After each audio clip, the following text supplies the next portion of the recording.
All right, let's set up. Thank you all for coming to NINeS. This is, uh, as you probably know, this is a little bit of a different type of conference that a bunch of people organized. Found us one of the PC chairs, and we have several live talks.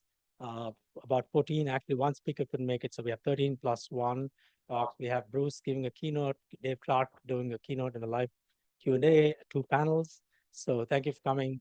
Akshay, who was the first session chair, is a little bit late. So we're going to kick it off with the first talk. What's the name? Temur. Temur is going to give this talk, and it's 15 minutes for each talk. So, and it's also being recorded on Zoom. And at 11 o'clock, there's a different Zoom. It's going to be recorded. Don't ask why. But hope all of you have a great day.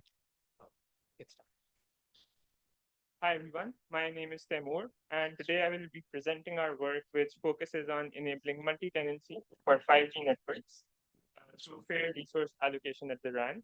This is work done in collaboration across UIUC and EPFL. So to start off, I'll answer the most obvious question, what is RAN? Radio Access Network. It is the last hop of connectivity between a user and a base station in cellular networks. The resources that I'm talking about are divided in the form of this 2D time frequency grid, and each of these individual resources are what get allocated to the user. They have a frequency subchannel and a transmission and a time slot associated with it, which the user gets scheduled. Now that we have that in our cache, let's talk about how we enable multi-tenancy in 5G networks. Multi-tenancy is enabled by this idea called RAN slicing, whereby a single network operator, such as T-Mobile, can create virtual partitions of its physical resources and allocate them to independent slices. What that looks like is this, that T-Mobile can have multiple slices, which can be application-based, such as drone robotics, video surveillance, or they can be allocated to entities such as MVNOs. Mint Mobile and Google Fi are fairly popular examples. And each of these slices can have their own set of users, their own unique objectives based on which they do resource allocation. So one natural question to ask is that given this ubiquitous popularity of mobile networks, previously we only used to have T-Mobile users. Now we have Google Fi, Mint Mobile, IoT devices. How do you scale your capacity with this increasing demand? One common practice for operators is to deploy a series of small cells together with a bigger macro cell to augment the capacity. Um, since frequency spectrum is a very expensive resource in cellular networks, it is also common practice for all of these small cells to be operating on the same frequency. But that leads to the problem of interference, where users located in overlapping range between these base stations can face deteriorated signal quality due to interference. So so far, I have explained two different trends. One is multi-tenancy enabled through RAN slicing, and the other one is introduction of small cells for the purpose of capacity augmentation, which leads to interference. Sorry. Both these works have been individually explored by past works, but our work explores the missing intersection, which is interference management in dense multi-cell networks under RAN slicing, where each slice can have its own unique objectives and it wants performance isolation. It wants the illusion as if it's operating on isolated physical infrastructure. So now that we have a 10,000 feet overview of what this talk is going to be about, here's an outline for the talk. I'll give you some background on RAN slicing, how resource allocation works over there. We'll talk about interference management and how that happens. Next, I'll give some brief background how slicing and multi-tenancy makes things complicated. And then we'll talk about our system, Radio Ninja. So to talk about the first part, resource allocation for RAN slicing, how that works out is that a single physical operator, such as T-Mobile, will create some sort of partition, spatial or frequency domain partition of its resources, and it will allocate these chunks of resources based on some pre-agreed SLAs to different slice operators. Each slice operator will have its own users, which get scheduled on these resources, and this is what the end product of RAN slicing looks like. For the other half of the work, which is interference management, how that is dealt is that you have a single macro cell operating on a certain frequency on a certain set of resources. Its capacity is augmented by adding a small cell. each of these cells have users associated with it, which are scheduled on these resources. And this is where the problem occurs. We have two cells operating on the same frequency, which leads to the unfortunate instance of interference for the user, which happens to be located between overlapping physical regions of these cells. This leads to deteriorated signal quality for that user. A common practice to handling this sort of problem is we mute the interfering cell on a certain resource block on a certain frequency. So this is what that would look like. Cell 1, the interfering cell, is no longer allowed to operate on a certain frequency. And this leads to improved signal quality for U1. So that's the benefit of this decision. We have improved channel quality for U1, but there are no free lunches. So it comes with a cost as well, which is that now we have one less resource block at cell 1, and therefore U2 does not get scheduled. So how do we reason about this muting decision? How do we compare the benefit that we have with the cost across different users? This should be reminiscent for you guys of multi-tenant traffic engineering problems or cluster scheduling problems. So how it typically works out is that in a single operator setting, suppose all of these resources and users belong to T-Mobile, and T-Mobile has a single global objective: maximize the global system throughput. So it will associate some sort of throughput cost with each of these decisions, such as one less resource block means I achieve one less Mbps of throughput, and the improved channel quality, U1 can send a higher amount of data, so I get a higher amount of throughput. As long as this benefit is greater than the cost, we go ahead with our muting decision. But now let's see how multi-tenancy through slicing complicates things over here. We have the same exact deployment as before, but now half of the users belong to a different slice 2, which could be an MVNO or a separate entity, and they have their own set of users and their own unique objective, which is proportional fairness in this case. So now, if we were to go ahead, and each of these slices require performance isolation, which are scheduled on the same resource block. They're scheduled on the same resource, and they're somewhat entangled in how they can access that resource. If we were to go ahead with the same exact solution as before, this is what our allocation would look like. Cell 1 is muted on one of the resources, and U2 is no longer scheduled. So do we go ahead with the muting decision this time? Let me concretize the trade-off that we have on our hands over here. We are essentially improving the channel quality for U1, which belongs to the green slice, at the expense of not scheduling U2, which belongs to the orange slice. So we're benefiting slice 2, the green slice, at the expense of slice 1, the orange slice. This violates the most fundamental promise of RAN slicing, which is performance isolation. And secondly, even if we were to put aside performance isolation altogether for a second, how do we even reason across different and possibly incomparable objectives? The orange slice thinks in terms of maximizing throughput, while the green slice makes all of its decisions to maximize proportional fairness, which is the sum of log of throughput. And as we all know, both of those can lead to significantly different decisions.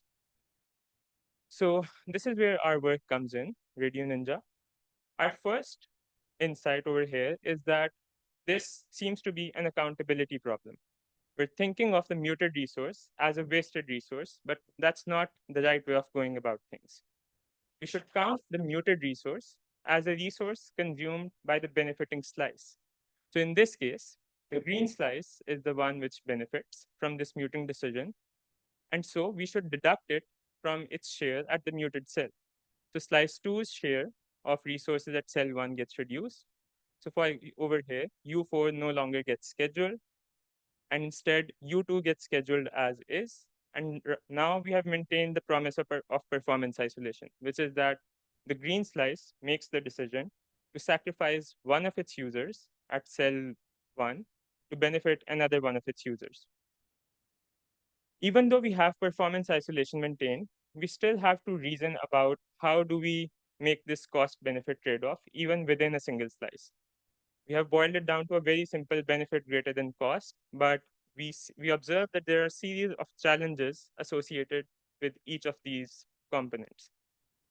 Due to the lack of time, I won't be able to go into the details of our system, but I'll give you a high level overview of what the challenges are and what our high level approach is.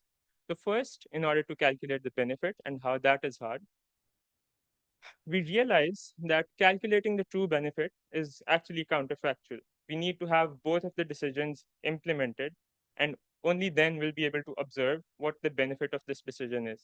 So, we have to run two different schedules. Secondly, muting also creates a ripple effect across the future resource allocation. So basically, it alters the entire remaining resource allocation. And therefore, in order to assess the true benefit of muting, we have to ideally rerun the scheduler at every step of the way. This is prohibitively expensive. Just to give you an idea, in a standard cellular deployment, we can have tens of cells. Each of those cells can have hundreds of users, and each of those cells can also have hundreds of resources across which those hundreds of cells, hundreds of users can be scheduled. So this blows up quite big. This blows up pretty quick and can become intractable fairly quickly. Our approach to circumnavigating this problem is that we use a series of approximation techniques which allow us to estimate and approximate the benefit from the score deltas between each of the individual decisions instead of doing the full rescheduling every single time. Now, for the second part of this cost benefit trade off, how do we calculate the cost? We learned that there's a cyclic chicken and egg cost attribution problem over here. So, in order to ensure fairness, we ensure that the cost of muting is shared amongst all the benefiting slices which participate in muting. Let me clarify that. So, the cost is based on the number of slices which decide to participate, but a slice decides to participate based on the cost. So, we have a cyclic attribution problem over here. I'll go through an illustrative example over here. So we have S, which is a set of slices benefiting from muting, and only slices for which the benefit is greater than the cost stay in this set. And the shared cost comes out to be 1 divided by the size of this set S. So we check for each participating slice in this set. If the cost is greater than the benefit, then we remove slice S from this set and we have to recompute the cost. But since now we have to recompute the cost, our future allocations might change. And therefore, in order to assess the true cost, we have to rerun the scheduler again and again. So once again, due to the same scale problem, this is too slow. Our approach to solving this problem is once again, we approximate the cost through building a reference schedule, which enables us to do fast cyclic evaluation of this cost and benefit trade-off. To evaluate our system, we use trace-driven simulations based on real-world cellular traces that we collect around our campus area ourselves. In our simulation, we have 5 cells, up to 250 users, and 12 slices. Our baseline is an existing work called Radio Saber, which does channel quality-aware scheduling, but it does no interference management whatsoever. We compare against 2 other existing works, one of which is called single objective muting, which essentially aggregates all the individual tenants, all the individual slices into a single objective. So naturally, it violates per slice objectives. And we have another baseline called RSEP, which allocates the same set of frequency chunks across all the cells, but it ignores channel quality variations. So as far as our results are concerned, we observe that for the single objective technique, it aggregates all the slices into a single optimization. It forces them into a single bin, and therefore it violates performance isolation. And for the tenants whose objective does not align with that single objective, it significantly harms their individual objectives. The other technique called RSEP does not take channel quality variations due to frequency selective fading into account, and it just leads to a lower spectrum utilization overall. Our system, Radio Ninja, is consistently able to improve on individual slice level metrics while ensuring slice level isolation, performance isolation for each slice. So, just to summarize, we identify a fundamental challenge in enabling future 5G deployments, which is how to enable multi-tenant interface management for RAN slicing while ensuring performance isolation and respecting the individual slice level objectives. We identify a series of challenges such as how to ensure performance isolation, how do we jointly optimize across unique objectives, And we do this through a per slice cost benefit trade off without any aggregation. And lastly, how to do it fast. In order to keep up with the sub millisecond deadlines, we use a series of approximation techniques. And our net message is that you can get large improvements without sacrificing any slice. Thank you. That's it.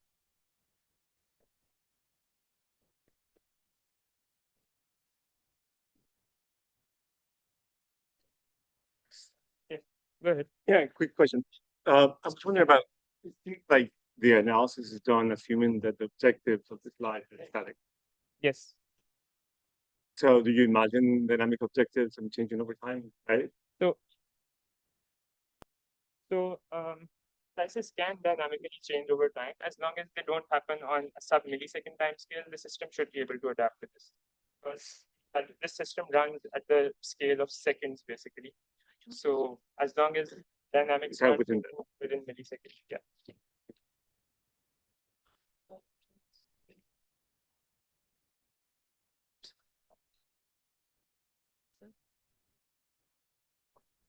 There are more questions.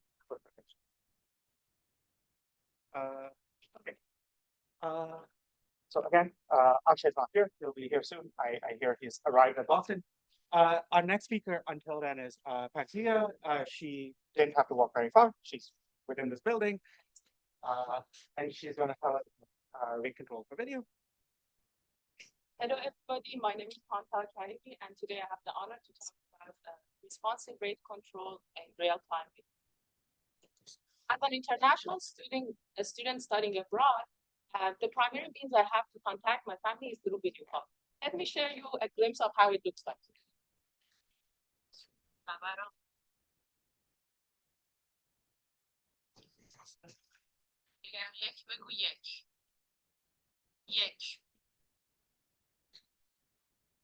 So I decided naturally to work on real-time video. It's 2026, but unfortunately, a lot of us are still experiencing glitchy video, crosstalk, and high latency. So let's talk about real-time video. The fundamental requirement of real-time video is low latency. But unlike a lot of video streaming applications like Netflix or YouTube, there is no prior video to be pre-encoded or to be buffered. So the application must react immediately to the changes in the network. But the applications are beyond remote calls and video conferencing. They span things like cloud gaming and teleoperations. So in this work, I want to talk about a new responsive rate control algorithm for video that is integrated on top of WebRTC, which is the engine that powers many real-time applications that you use daily. And also, compared to WebRTC, we show that we have 40% better video quality and 2.2 seconds lower tail latency. In order to describe our work, let me first give you a high-level view of how real-time video applications look like. On the left-hand side, you have the sender, and the right there is the receiver. They want to send the videos through a net. The modules that are responsible for handling video packets are called video encoder and decoder. The congestion signals are given back to the sender, and the congestion controller is responsible to manage the traffic. Now, the key basically thing about real-time video is that the congestion controller means to control the network length. Rate is the setting of a target bitrate to the video encoder. So at the end of the day, video encoder would be a model. Now, the research on congestion control algorithms is huge. And there are, in fact, a lot of good congestion control algorithms that are able to maintain the delay low and the throughput high on normal traffic. So why does video congestion control actually look so difficult still? I was curious about this, and I replaced WebRTC's congestion control algorithm with a state-of-the-art congestion control code called COPA. The results actually shocked me and Mohammed. When we saw that the latency increased by 3 seconds on average, which is a lot for a real-time call. So why does a great congestion control algorithm completely falls apart under a video? The reason is that the video violates a fundamental assumption in congestion control. Most congestion control algorithms assume a backlog flow, such as a file transfer. but the congestion controller has the capability to fill up the pipe as it desires. On the other hand, video is not a backlog tool. Video traffic is intermittent and bursty, with pause between the frames. Sometimes it overflows and sometimes it underflows. Video flow breaks the tight feedback loop of congestion control. What I mean by that is that in backlog flow, if the congestion controller, let's say, wants to send 3 packets, the application immediately sends 3 packets and is able to satisfy whatever the congestion controller wants. But in a video traffic, if the congestion controller asks for 3 packets, the application might sometimes have 2 packets. There's not enough video to send. And maybe it has 4 packets to send sometimes. So this is very confusing to the congestion controller. And in fact, this ambiguity makes congestion control for real-time video very difficult. The culprit of this issue is the video encoder. The interface to the video encoder is a target bitrate. In this experiment, we measured directly what would be the achieved bitrate in a perfect ideal scenario if we given a target bitrate. As you see, the video encoder is pretty sluggish, and it takes a couple of seconds to react to the target bitrate. That means that if it overflows, the latency is going to be high. If it underflows, it breaks the tight congestion loop signals. Now, even if you have a perfect congestion control algorithm, your encoder just cannot respond on that time. There are 2 approaches to solve this problem. The first approach is that my co-author tried was salsify, which is to have a completely new encoder. The second approach is to fix the transport given the encoders that we already have. And that's the second approach is what most people do. But what they do is that they develop a video-specific, mostly conservative congestion control algorithms. What I propose is we use the already good existing congestion control algorithms that we have. Why do we need to have a specific congestion control algorithm? But adapt the video in a way that will work with these good congestion control algorithms. So Vidactive would introduce an abstraction that will enable the traffic to look like a backlog. So the way we do it is that we restore the tight feedback loop of congestion control by separating the transport from the encoder, and we let the transport do whatever it wants to do. And when there is no video packets to be sent, we generate padding traffic smartly right at a point, and we send it to the network so that to fill the gap, so that from the perspective of the network, the application looks like a backlog.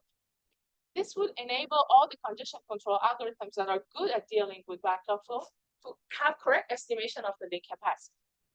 Now, the next step would be to set a target bitrate. We still need to do something about it. I want to take a moment to pause and appreciate what we achieved here.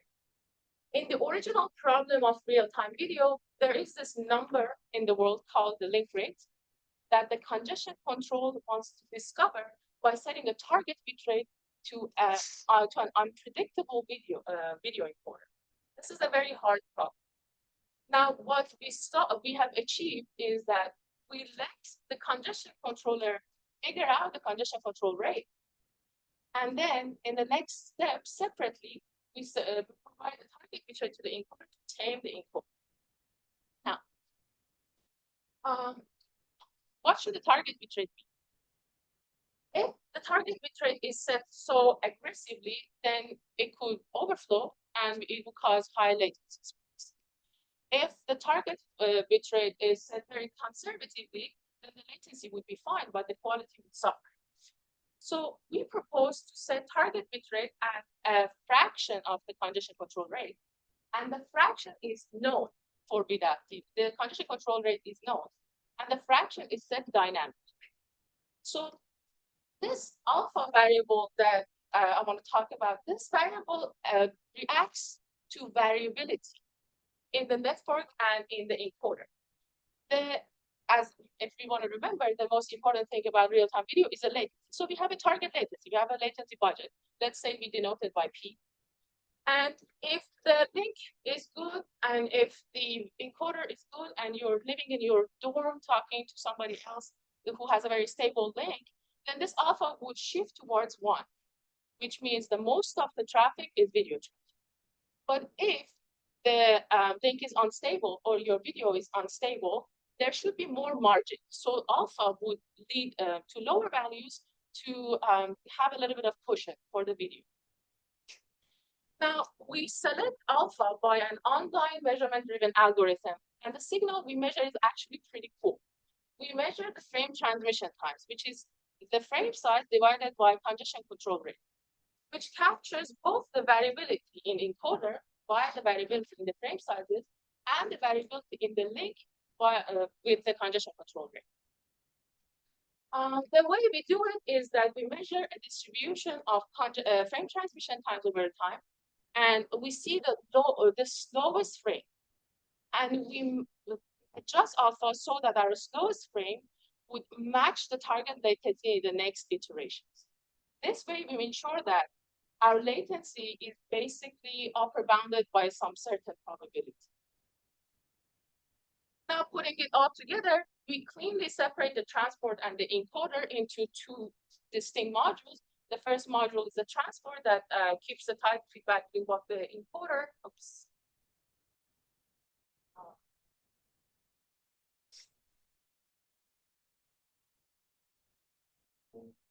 Encoder. And the second module is the video control that is responsible for the video latency trade. Our evaluation on the set of diverse videos and cellular links shows that with active HD is 40% better quality and 2.2 seconds lower tail latency. Also, with active enables video quality trade-offs with a parameter P, the target latency, that could be used for many different applications. And the frontier of the trade-off that we provide is better than the existing WebRTC's congestion control. We also did a lot of experiments to understand the effect of this extra padding traffic that we sent, and the results were very surprising and a little bit counterintuitive.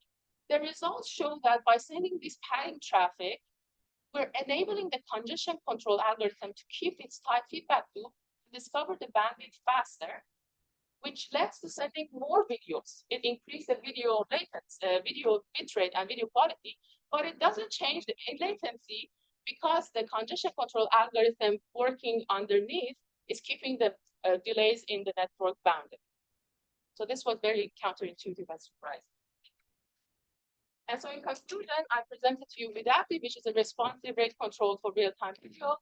We reframed the problem of real-time video to change the abstraction of the encoder and transport to decouple them. We also argue that we might not need new congestion control algorithms for video. We use the already existing good ones for backlog, but we need a way to adapt them to video. Our implementation is on top of WebRTC, and it can be integrated in all of them. Thank you so much.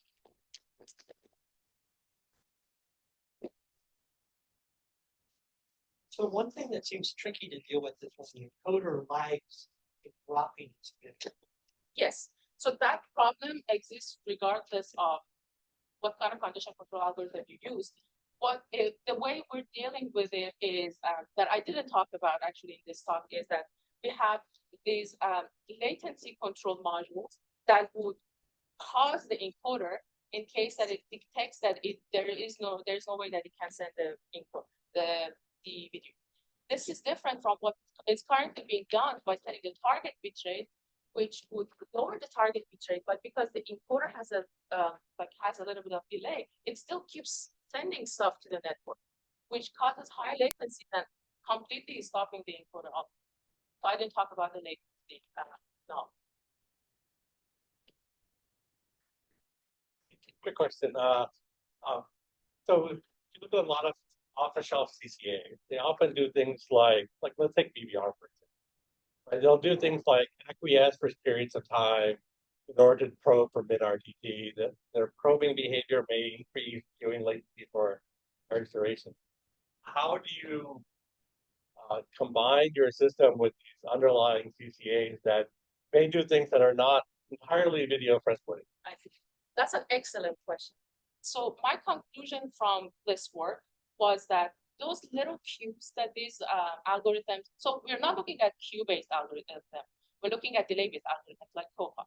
And those little queue that most of these algorithms, like maybe like 15 milliseconds, they keep in the network, that is exactly the reason why we're able to track the bandwidth capacity so well. If there is no queue in the network, you basically don't know what's happening. You have no idea what your link rate is. And when you don't know what your link rate is, you're setting that unknown number, you're giving that unknown number to your video encoder, and you might be risking your encoder to be sending more than it should be for the next drop. Does it make sense? I can have something that we'll take it offline. Sorry. We can take one too, right? Yeah, just so good. Very good talk. So I just wondering, like, what kind of like assumption you make about the network itself? I mean, just a little bit of a orthogonal angle if like we try to measure the global RTC infrastructure, right? So from the example you're showing here, major quality of this video and chat is basically almost determined by like which relay you connect to and then how you connect to and where the relay are located, right? Like, for really if we just to connect to a different relay, does really the CCA make such a big difference? Or so if you have a good network, the answer is no, it wouldn't. So you have everything is good, your link rate is good, and most of the CCAs are able to track a good like a not so variant link bit rate, and it doesn't matter. So even the conservative algorithms would eventually like reach a good state. But the challenge is when you're dealing with all these cellular traces or unpredictable traces.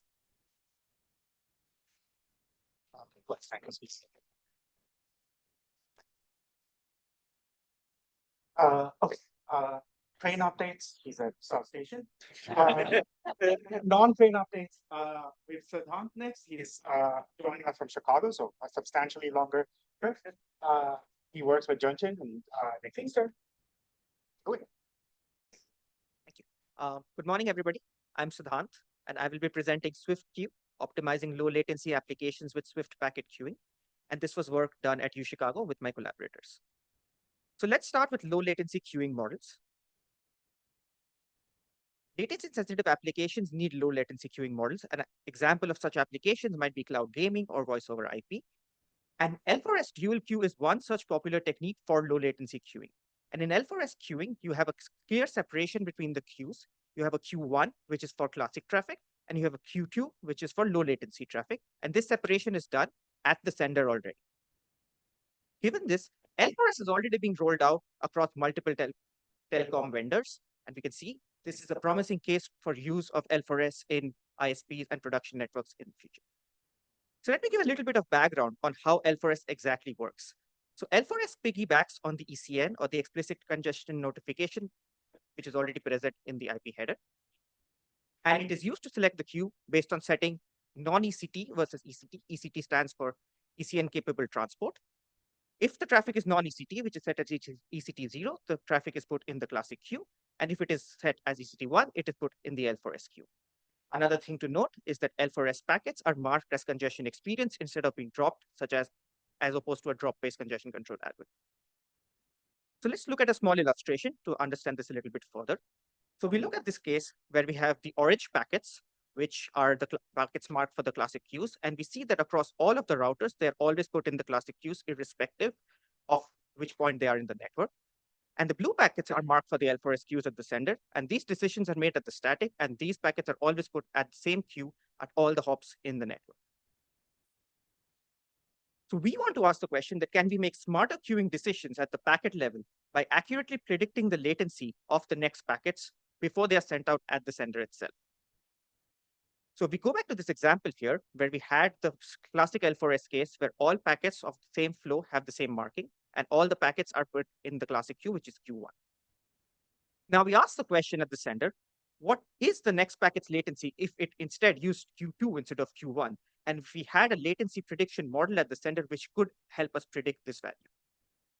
In that case, we could choose to put the packet in the queue, which would experience lower latency and reduce the tail latency for the entire packet and the flow. So given this, we ask the second question, how can we leverage the sequence of recent packet history to make packet latency predictions? And through this, we also have to see that packet latency prediction is quite challenging. The first problem is that packet interactions come from interactions between flows, and things like joint queue buildup needs to be learned implicitly from packet history. Secondly, we also need to predict things like latency spikes, not the average case value, because the tail case of spikes is actually what we are interested in reducing, not predicting the actual latency values throughout the entire sequence of packets. And we have seen that simpler time series models such as autoregressive moving averages fail to capture such interactions because they only capture seasonality. And because of this, we need more expressive models. So given this, let's see how we can predict packet latency values. So this is a section of a TCP flow. And over here, we will make an illustration. So we have the latency spike to predict in blue, and we have the predicted input, which is just packet before that. We also compare with another value to predict, and we see the predicted input before that. And looking at these sequences, we see that there is no clear distinction in how these look to us. But maybe there is an implicit signal in the sequence which could be learned by a model in order to predict the spike when it happens. So we have a model, and I'm going to come to the model in a bit, but this model is very powerful. And what this model can do is if you look at the intermediate layer representation of the latent features of this model, we see that the latent features of the high latency predictions versus the latent features of the low latency predictions are very clearly separated. So if we have a model like this, we should be able to make the prediction of the latency spikes before they happen. And can anybody guess what this model is? It's a transformer model. Okay.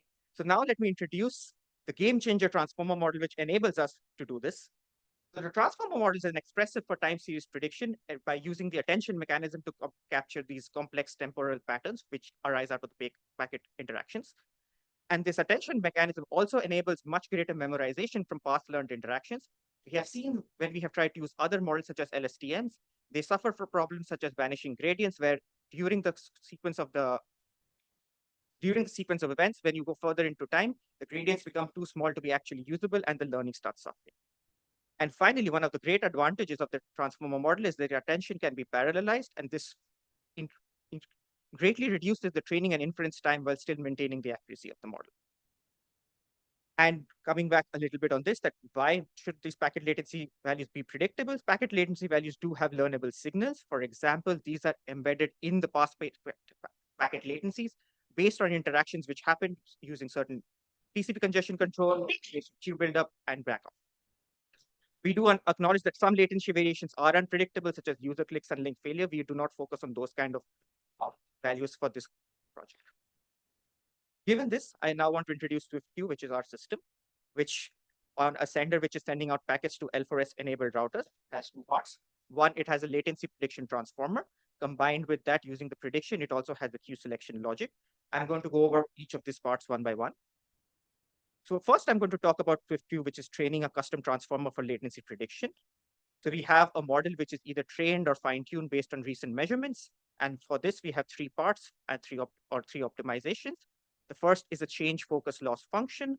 The second is fast fine-tuning to keep the model up to date. And the third is using expressive input features. I will talk about the first two as part of this talk. The details about the others are in the paper. So let's talk a little bit about the change focus loss function and why we need it. So a loss function such as mean squared error, which is used to trace such model, does not focus enough on sharp changes. And I will come to what sharp changes are in a second. And this is exactly what we are trying to predict, which is the sharp changes in latency in the trace.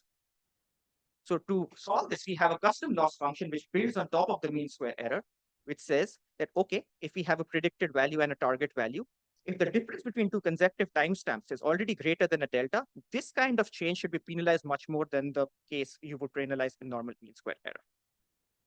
And we set the value for this sharp change based on some insights we have from applications which require low latency. And we set this as 20 millisecond and a 20% change.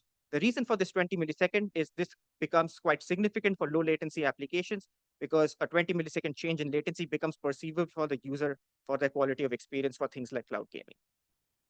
We combine both the relative and the absolute change in order for it to actually learn what a sharp change is in this loss function. Next, we also want to have a case where we're able to update the model fast because network conditions change and we don't want to spend a lot of time retraining or fine tuning the model every time we have some changes. So we redesigned the transformer to have a much smaller number of parameters, which is around 100,000 parameters. Now, 100,000 parameters sounds like a lot as a model, but if we compare this to like transformers which exist in NLP for encoder-based models such as BERTs, which have hundreds of millions of parameters, or decoder-based models such as even the smallest llama models, which have tens of billions of parameters, this is actually quite smaller than the transformers which are used today. So given that, during the pre-training phase, we would actually pre-train all of the transformer layers in the transformer encoder layers and the linear layers. However, in the fine-tuning phase, it is okay to just fine-tune the linear layers because the representation from the packet series has already been learned. All we now need to incorporate in the fine-tuning process is the new information from the recent change which happened in the network state. So moving on from this, I want to talk a little bit more about the queue selection process we have in L4S. So based on the predicted latency, we have three things which we would do. First is we would mark the ECN bit, which would decide which queue to use for that particular packet right at the sender itself. Then we would also have to do things like make the prediction in time, because if the prediction is not made in time, the packet will not be sent out in time. And finally, we also need to prevent oscillation in queue because we are making packet queue selections at the packet level. I'm going to talk about the fast prediction optimization here. The rest of the optimization has more details in the paper. So I'm going to talk a little bit about how we make the prediction in time for the transformer to send out the packet. So the reason for this is that if the prediction is too slow from the point of view of the model, the savings which we will get from actually making this prediction is lost because we are not able to send the packet out in time on the link. So in order to do this, let's have a small illustration of how this packet sequence looks. So we have packets 1 through 5 in our sequence for which the acknowledgements have been received and we have the latency values. We also have few more packets for which we have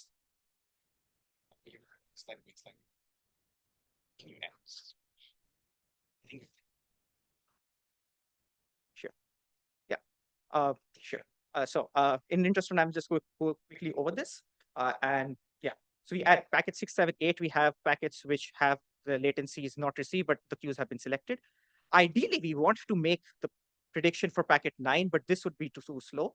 We want to make the prediction for a future batch of packets, which is at packet 8. We now make the prediction for packet 12, 13, and 14. This does come at a trade-off because there is a slight degradation in quality for making prediction batches into the future, which I will talk about a little more in the evaluation. So for the evaluation, we collected 4 real-world traces on 2 different endpoints. One is a Wi-Fi endpoint, one is an Ethernet endpoint with 2 different kinds of traffic for Netflix and Facebook. And for the L4S evaluation, we ran a simulation in dumbbell topology and S3 by replaying these traces with the sender sending multiple L4S flows and classic flows, and also competing L4S traffic from cross centers. I will present quickly the results on the latency prediction for the video Wi-Fi trace. So over here, we measure the precision and recall of SwiftQ versus the baselines of LSTM, which is a deep learning-based model, and XGBoost, which is a classic LML model.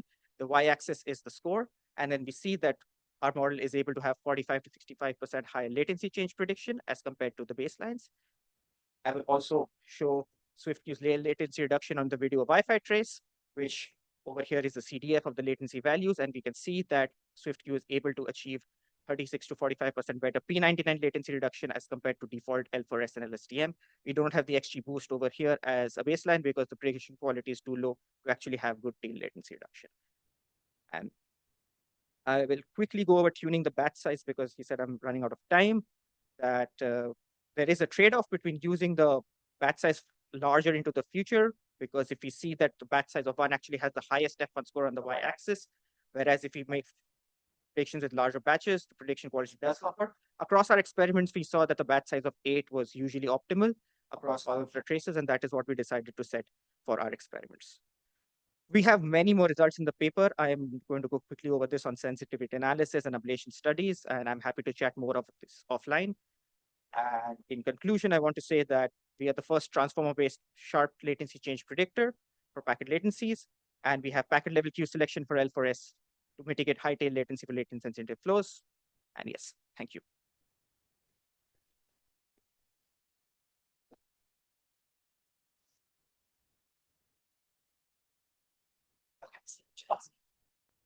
What do you questions while I set these up? Sure. Good question. So think about CCA design in general or EQM design. You often think about safety first. Um, when you put up a graph and said, "Oh, look, you can use a transformer. We can predict things that look very similar in very different things." First thing I was thinking of, oh, if I were an attacker or if I were to do atmospheric traffic, how could I take advantage of those? So how do you balance those of trying to get good performance versus strong safety? Oh, thank you. That's actually an excellent question. To be honest, we haven't really considered this as part of the project, but an extension to this would be based on what, let's say, the predictor tells you, you should be able to enforce some additional constraints in forms of rules, and those rules would tell you if the prediction is off, and that would prevent something like an attacker. I'm saying this based on my understanding of how these things are combined with rule-based checkers. This has not been the scope of the project, so I don't want to say too much more about how well this would work yet. In the interest of time, do you mind taking it offline? Sure. Okay. So, train update. The red line is stuck. The author isn't here, so we're instead going to watch this video. I just want to explain those medical issues. So Okay, not a plain issue. So I'm wrong.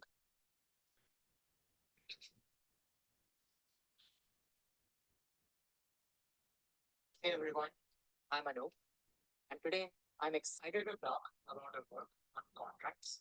It's a simple and intuitive abstraction that helps us reason about a variety of fundamental trade-offs in congestion control. Now, despite decades of research in congestion control, we keep finding flaws in existing algorithms and come up with new ideas to fix them. We want algorithms that can generalize to a wide range of environments with different link rates, topologies, and links, and simultaneously optimize a variety of objectives like throughput, latency, and fairness. Unfortunately, we don't fully understand how these environments and objectives interact with each other and impose trade-offs. For instance, Astria, a recent reinforcement learning-based algorithm, works fine when the link rates are high, but starves flows on low capacity links. When we run 4 Astria flows on a 10 megabits per second link, one of the flows gets all of the throughput in the network.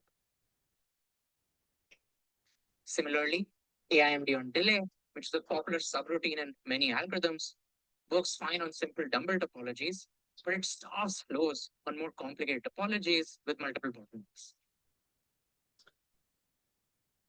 Today, I'll talk about contracts, which is a simple and intuitive abstraction that helps us understand all of these issues and also predict them. We find that the bulk of these trade-offs in congestion control stem from how these algorithms coordinate fairness with each other. Contracts formalize these coordination mechanisms and make these trade-offs glaringly obvious.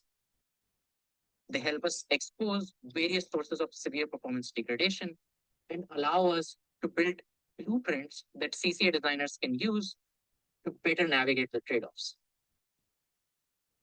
So what are contracts and what do I mean by coordination?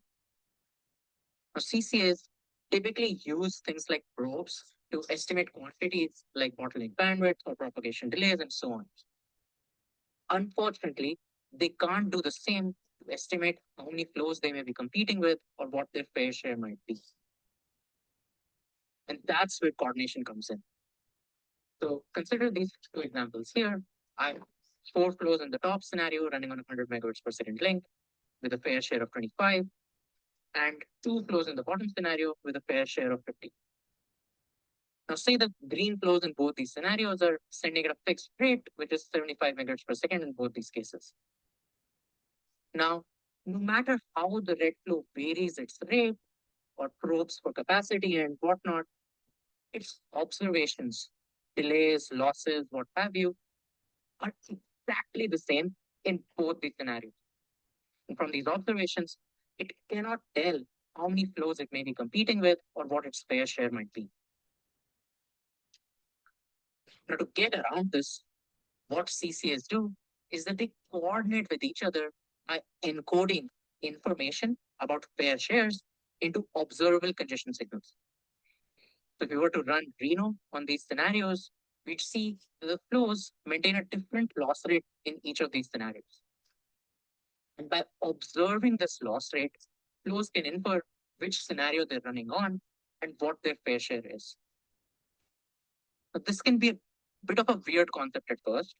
If we think about it, if we had a centralized view of what's happening in the network, we would correctly set the rates to be fair share and have zero congestion. But CCAs deliberately create congestion, then use this to leak information to other flows. Now, in steady state, Reno maintains a loss rate that's inversely proportional to the square of the fair share. This is the Mathis model we've all studied in undergrad networking. We reinterpret this equation as the CCA's contract or its encoding fair shares into observable signals and give a new interpretation of how CCAs reach fairness. Here, I've just plotted the contract with loss rate on the x-axis and rate on the y-axis. Now, when flows are running on this network here, they have some current sending rate and are observing some loss rate. Now, to update their rate, flows use this contract to compute target sending rate corresponding to their measured loss rate. Flows that are above target reduce their rate, and those below target increase their rate, so that eventually all flows converge to the same rate. So while I showed this interpretation for Reno, all congestion control algorithms coordinate in the same way. They all have a contract that is a function that encodes rate into congestion signals. So here I've shown contracts for some of the popular data center internet congestion control algorithms. Now, even though I've shown contracts for all these algorithms, they're rarely an explicit design choice. Contracts emerge as an artifact of other design choices. And even when some of these designs do pick contracts explicitly, they don't fully consider what are the performance implications of these encodings. Across CCAs, we can see there's a wide variety in the contracts.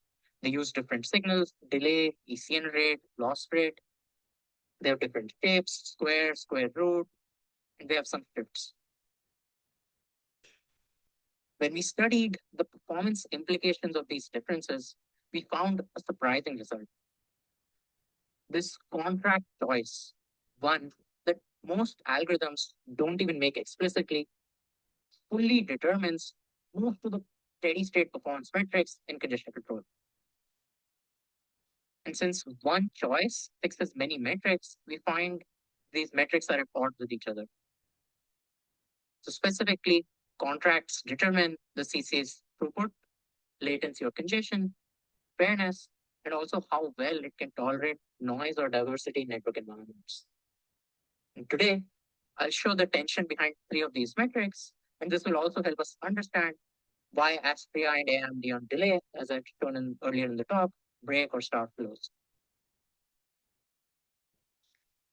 I'll use a running example of Vegas and Swift. Here I've shown their contracts with rate on the y-axis and delay on the x-axis, or queuing delay on the x-axis. Vegas uses a contract of rate as 1 over delay, and Swift uses a contract of 1 over delay squared. Now, contracts determine how much congestion algorithm must create in steady state. Now, since we're encoding rate into congestion signals, the range of link rates we want to support gets intertwined with delays we need to maintain. So if we want to support 100x range of link rates, say from 1 to 100 megahertz per second, then under Vegas, we need to make peace with maintaining 100x range of delays from, say, from 5 to 500 milliseconds here. Now, if our contract is steeper, we can reduce this range. So with Swift, we only need to maintain 10x range of delays, 5 to 50 milliseconds here. Now, this does not mean we can make this curve or contract as steep as we want, because steeper contracts then make the CCA more susceptible to noise and congestion signals.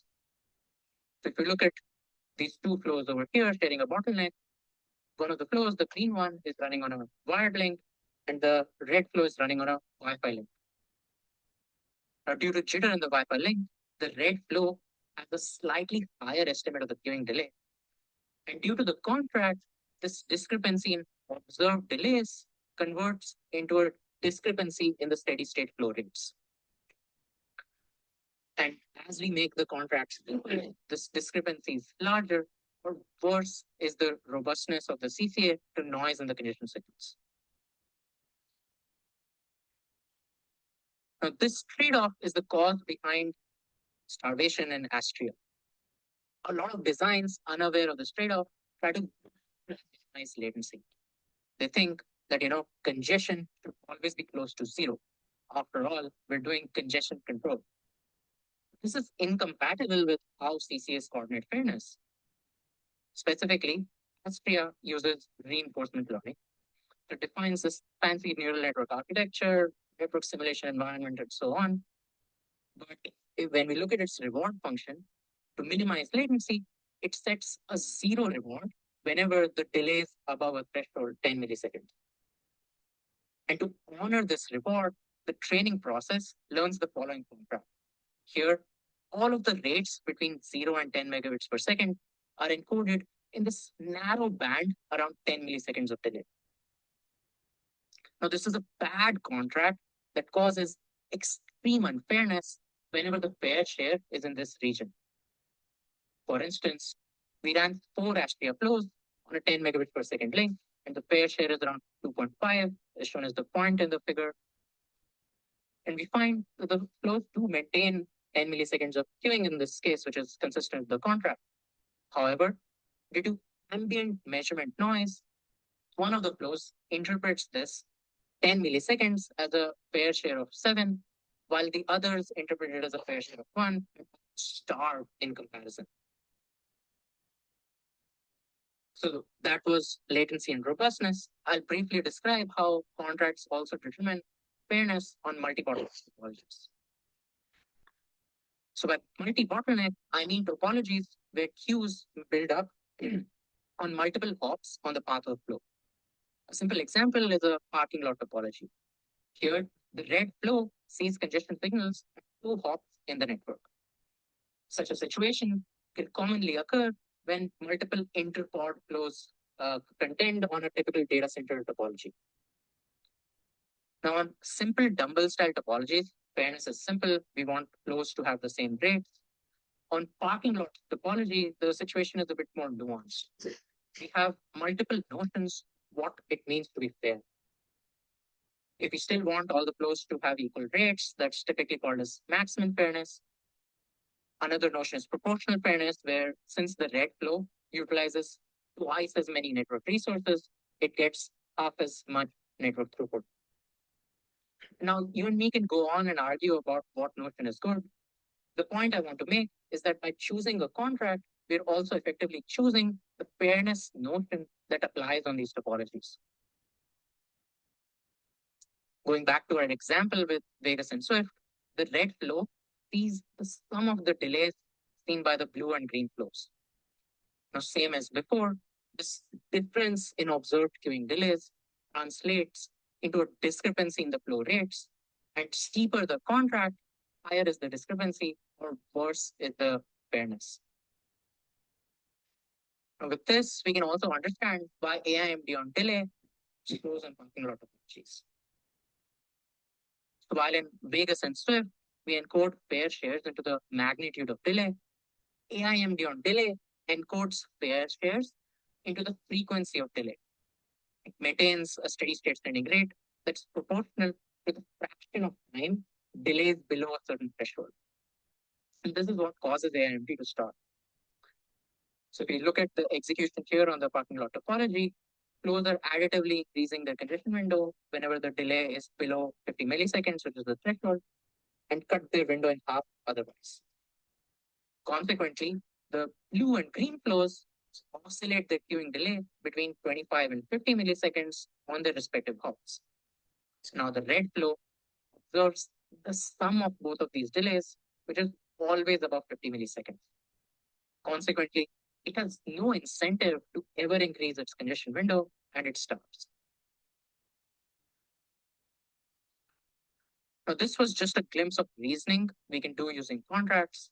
They helped us expose similar issues to a variety of other algorithms, including SMART and STRAC that are being standardized in industry for AI networking studies. Now, to systematically avoid all of these issues, in the paper, we give a blueprint that designers can follow. We take a deep dive into how different aspects of contracts affect CCA performance. We look at the impact of using different congestion signals, changing shape, shift, and intercepts in the contract. We discuss dynamics and RTT unfairness and more. To conclude, I introduced the concept of contracts and showed how CCA use them to coordinate fairness. Contracts help us quantify performance trade-offs, expose performance mistakes, and build blueprints to guide CCA design. For any new algorithm that you're designing or analyzing or even reviewing, I urge you to ask yourself, what is the contract for this CCA? And I guarantee you that this will vastly improve your understanding how that algorithm really works and what trade-offs it is making. With that, I'd like to thank you all for your time and attention.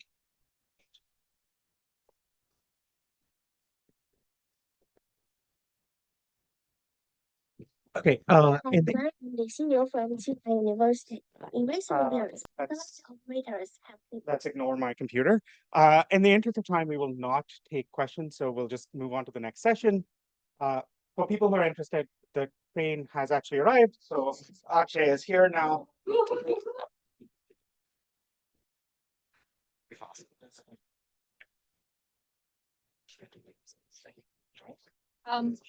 we'll kick off the next session, folks. Okay, I'll just Mia. Do we have Mia? Yeah. Okay, great. So this session is on large scale measurements. We will keep you apprised of the train schedule regardless. But Mia's going to kick off the first talk, which is on measuring submarine cable latency. She's a fifth-year PhD student with Paul Barfoot, who's in the back there. Paul, and he's going to take it away. You've got a 15-minute slot, 12 roughly for the talk, and the rest. Sure. Can I get some help getting this up there? Yes. I can try my best. There's a USB-C. Thank you.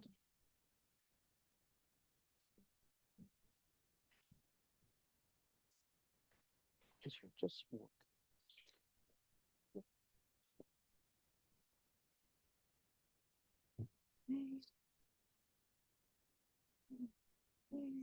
This, let me just.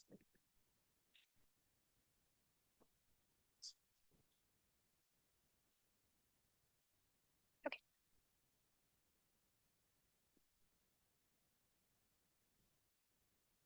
Hey, hi everyone. Oh, I don't know why it's showing up like that.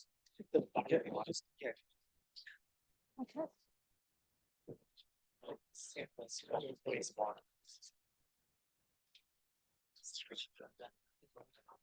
This.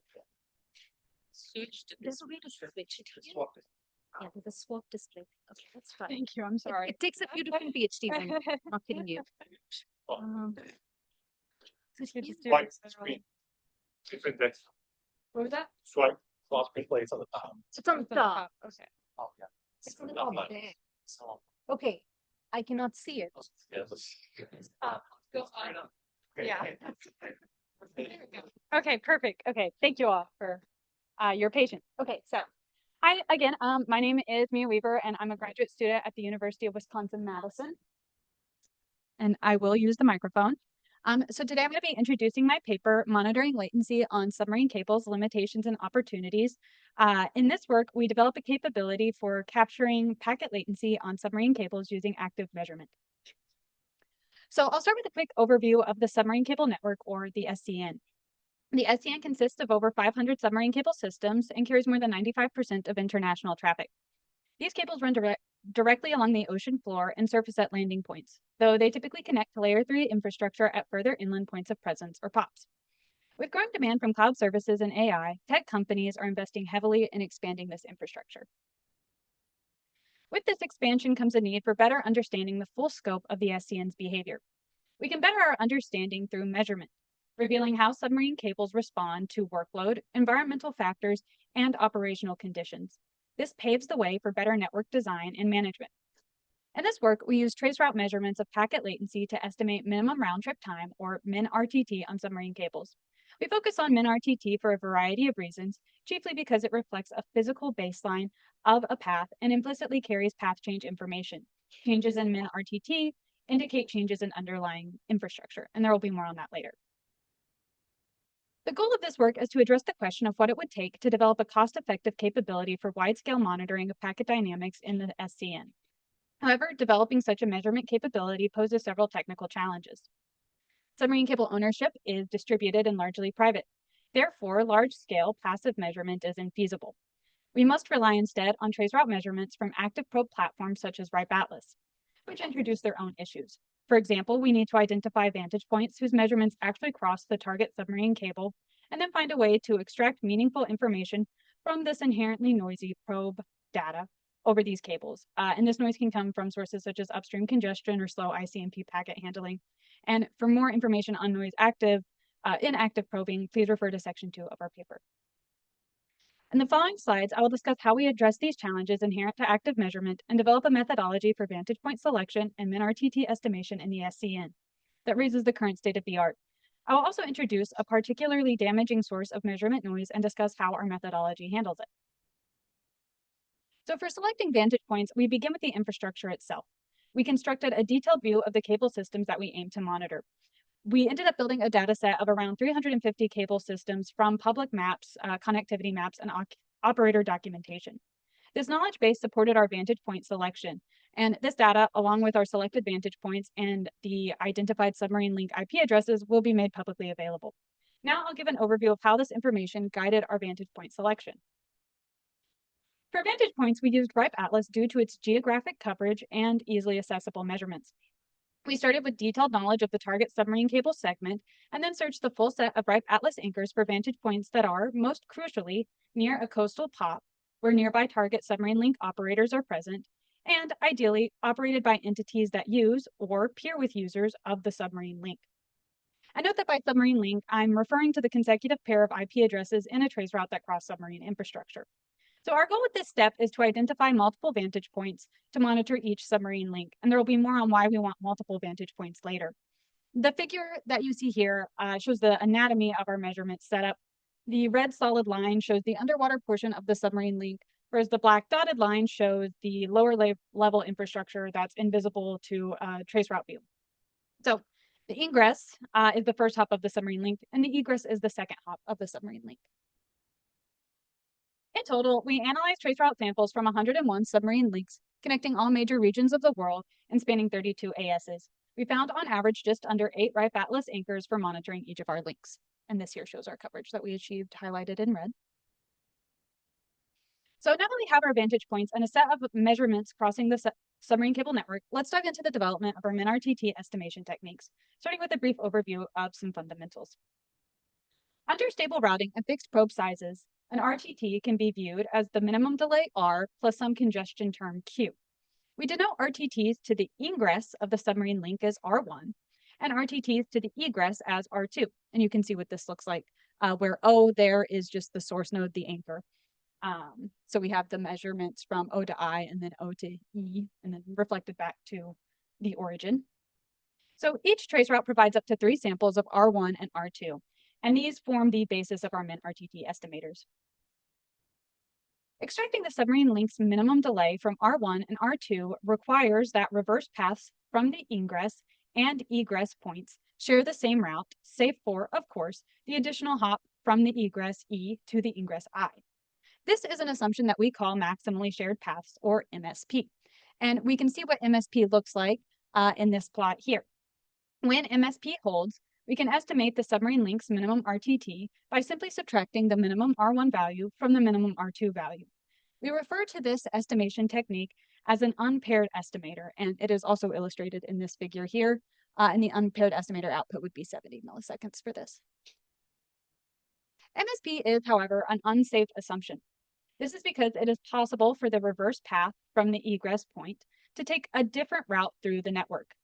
When this happens, this new reverse path pollutes the min RTT estimate calculated by simply subtracting min R1 from min R2. And the plot here shows how the unpaired estimator would generate an erroneous estimate during MSP violation. Examining level shifts in the R1 and R2 time series provides one of the clearest indicators of MSP. Level shifts result from changes in underlying infrastructure and are endemic in the internet. This plot here provides an example where 2 level shifts are seen in R1, this is the orange signal on the bottom, and 3 are seen in R2, the green signal on the top. The earliest and latest level shifts in this plot match exactly, revealing that those changes occur on some shared portion of the path from the source to the ingress and the source to the egress. And so they cancel out in the delta R time series. And it should be noted that this delta R is constructed by subtracting R1 values from their paired R2 values, and it is meant to capture the RTT over just the submarine link portion of the trace route. The remaining level shift is in R2 only, and this unshared level shift induces a level shift in delta R. It is nominally impossible for an SL or submarine link to have some change in underlying infrastructure. So from this, we show that MSP does not hold for this trace route overall. One of the limitations of the unpaired estimator is that it's not level shift aware. In a multi-level data set, it'll only see the lowest level, and this can lead to completely erroneous estimations. So we want to develop a more robust estimator that can take into account all levels and that won't be corrupted by MSP violations in the lowest level of a data set. To achieve this, we first pre-process the data that we've collected using 2 filters to reduce bidirectional noise from upstream congestion and expose clean level shifts. First, we apply minimum filtering to each traceroute trio, yielding new estimates P1, which is the minimum of R1, and P2, which is the minimum of R2. And this P1 and P2 value, these are both pulled closer to the true minimum of the data set. Then we apply sliding median filtering to the sequence P2 subtracted by P1, yielding a latency signal, delta P, where shared level shifts cancel and unshared level shifts are preserved. This process transforms the noisy data that you see in the top plot into the cleaner P view of the lower plot, where we can see that the delta P signal, the blue line, retains the amplitude and location of its unshared level shift. Next, we estimate the min RTT of each level as the median of delta P within that level zone. So for example, in this bottom plot, we would have 3 different zones in the blue signal. So we use the median here as we expect the noise to be relatively symmetric around the true minimum, thus indicating that the median of our data set is a closer approximation. The median gives us a minimum estimator that is robust against artificial dips or spikes in the data within that zone. Building on this, we now develop a more robust estimator that draws on the entire ensemble of vantage points crossing a submarine link. After examining ground truth examples, we found no reliable predictor for identifying the preferred level in a multi-level latency signal, or the level that would correspond with MSP success. Simply choosing the lowest level doesn't indicate MSP holds either.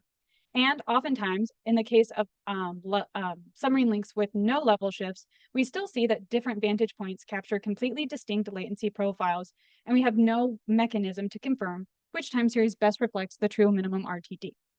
So given this uncertainty, we adopted a neutral strategy and averaged the minimum RTT estimates across all levels and all vantage points monitoring a given submarine link. This ensemble averaging yields a conservative and robust estimate, avoiding overcommitment to any single path and mitigating the risk of bias introduced by unrecognized MSP violations. The unpaired estimator simply averages estimates over vantage points only and remains unaware of level shifts. Having developed both of these estimators, we now apply these techniques to measurements collected from all of our vantage points. We then evaluated the accuracy of our estimators using 6 ground truth data sets, and I will now show you how they performed. This figure on the right reports estimator accuracy, I believe that would be your left actually, as a percentage relative to the respective ground truth data set and illustrates the strong performance of both the paired and unpaired estimators that we developed. We also included a naive min RTT estimator, which simply uses the minimum differential between any paired R1 and R2 value. Across all submarine links, the unpaired and paired estimators produced values within 9.5% of the ground truth value, representing vast improvements over the naive estimator, ranging from 40% to 88%. Since the performance of the naive estimator is so poor, we dropped it from any further comparisons. So in the center plot, what you can see is the average absolute error, and this is computed as the mean absolute difference between the ground truth minimum and the estimator output. So for the unpaired estimator, this output is the minimum estimate averaged over all k vantage points, and in the paired estimator, it is averaged over all levels L.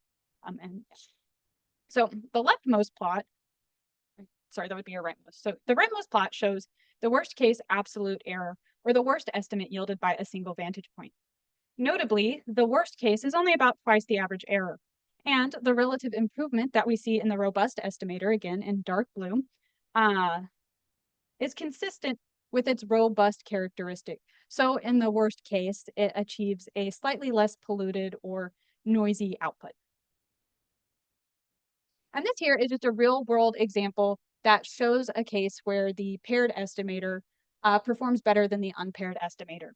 So in this example, we can see that the ground truth data set is shown in black, and we see that this corresponds with the higher level of the raw output from a ripe atlas anchor, which is shown in red.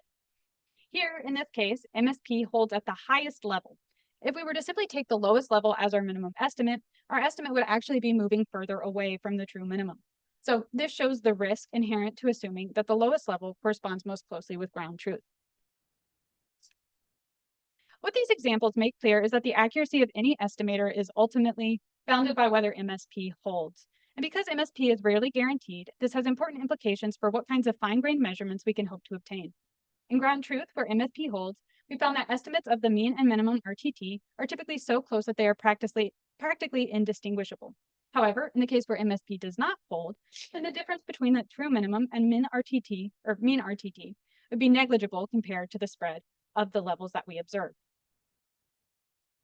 Unless we can hope to solve MSP, it is pointless to imagine we can split the levels to assess variance or anything finer grained with this type of data. So in summary, this work gives us a solid foundation for vantage point identification and calculating min-RTT in the SCN, and highlights the limitations inherent to capturing fine-grained dynamic properties using active measurement. Thank you so much for your time today. I will take any questions.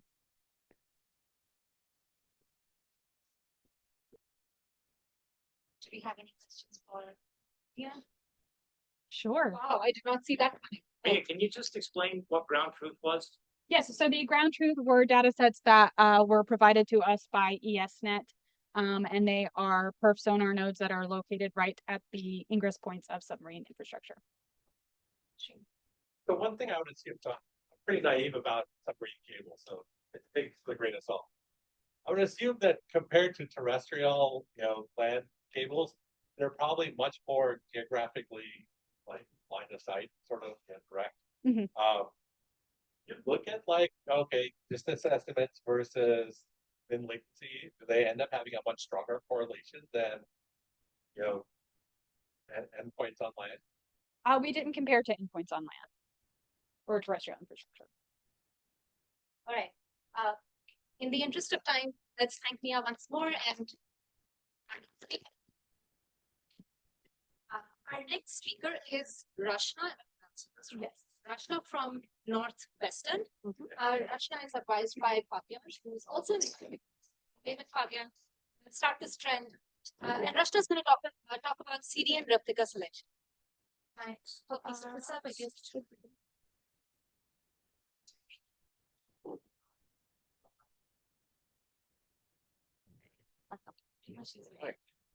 Thank you, Raji, for the introduction. Good morning, everyone, and thank you for attending my talk today.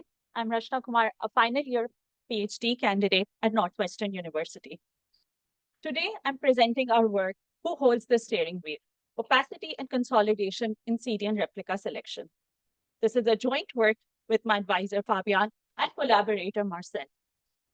In this talk, I'll show how we can infer any CDN's replica selection mechanism without privileged access, and what we learn when we apply our methodology at scale. Web content is increasingly served through CDN replicas hosted around the world. Replica selection is one of the quiet control planes of the internet. It determines what latency users see, how failures propagate, and where traffic goes. Yet, the decision process is almost entirely opaque to outsiders. We ask a simple question: who is actually steering user traffic, and how concentrated is that control? Our goal is to make steering observable from the outside, without privileged access and without cooperation from CDNs. So CDNs, which host most of the web today, steer requests using internal policies we don't see. But the consequences are very visible, such as steering can affect jurisdictional exposure and failure behavior. There's also a structural wrinkle. Resolver geography can distort where users are mapped, meaning the entity influencing replica assignment may not be the user at all. Prior work in this domain has mostly evaluated performance. We focus on something fundamental: deployment reality, how steering is actually implemented at internet scale. Our key idea is different steering mechanisms leave distinct latency fingerprints. So we resolve the same content through resolvers placed at multiple geographic scopes and measure the RTT to the assigned replicas, and then compare the resulting distributions. The differences in RTT distributions let us infer the strategy without privileged access and at scale. These strategies include DNS-based steering, IP anycast, and regional anycast. For DNS-based steering, we expect distributions to separate strongly as resolver scope changes, because the selected replica changes with the resolver location. For IP anycast, distributions should look very similar, because the same anycast IP leads to the nearest instance regardless of the resolver location. Regional anycast should match IP anycast within a region and DNS-based steering across regions. To test this idea in the real world, we run a controlled experiment. We use right atlas probes as fixed end users spread across many networks and countries. For each probe, we resolve the same CDN-hosted domain through 5 DNS resolvers at increasing geographic distance from the user, from local to far. For each resolution, we record the replica the CDN returns, and we measure the RTT from the probe to that replica. Because the client stays fixed and only the resolver changes, any systematic shift in RTT distributions across scope reflects the steering mechanism. Then we compare the RTT distributions across scopes to infer how the CDN is steering. Once we have these RTT distributions across resolver scopes, we need a compact way to summarize the pattern and classify it. To do that, we define a coefficient of regionalization vector, or CRV. CRV is a 4-element vector measuring how different RTT distributions are between the local resolver and the further resolver scope, where CRVI is computed as the chaos distance between the latency CDFs of the local resolver and the I+1 resolver scope. CRV1 captures inter-country variation, and CRV3 captures inter-regional variation. That is, it compares the RTT distributions of the local resolver scope and the furthest resolver scope, that is the non-neighboring region. These two CRV values are the strongest signals for distinguishing strategies. The patterns line up with the intuition from before. For DNS-based steering, the distributions change a lot across scopes, so CRV values should be high. For anycast, they barely change, so CRV values should be low. For regional anycast, they should stay low. The CRV values should stay low within region, but jump when you cross regions. So CRV gives us a simple signal that lets us classify steering at scale. Before measuring the ecosystem, we validated our methodology against CDNs. Strategies are well understood. Akamai shows the expected DNS pattern. Cloudflare collapses towards zero. Cloudflare CRV values collapses towards zero. Classic Anycast and Edgeo falls in between, aligning with regional Anycast behavior. So the CRV values are low within region and jump across regions. All correctly identified, so the fingerprint holds. With that validation in place, we scale up to measure steering in the wild.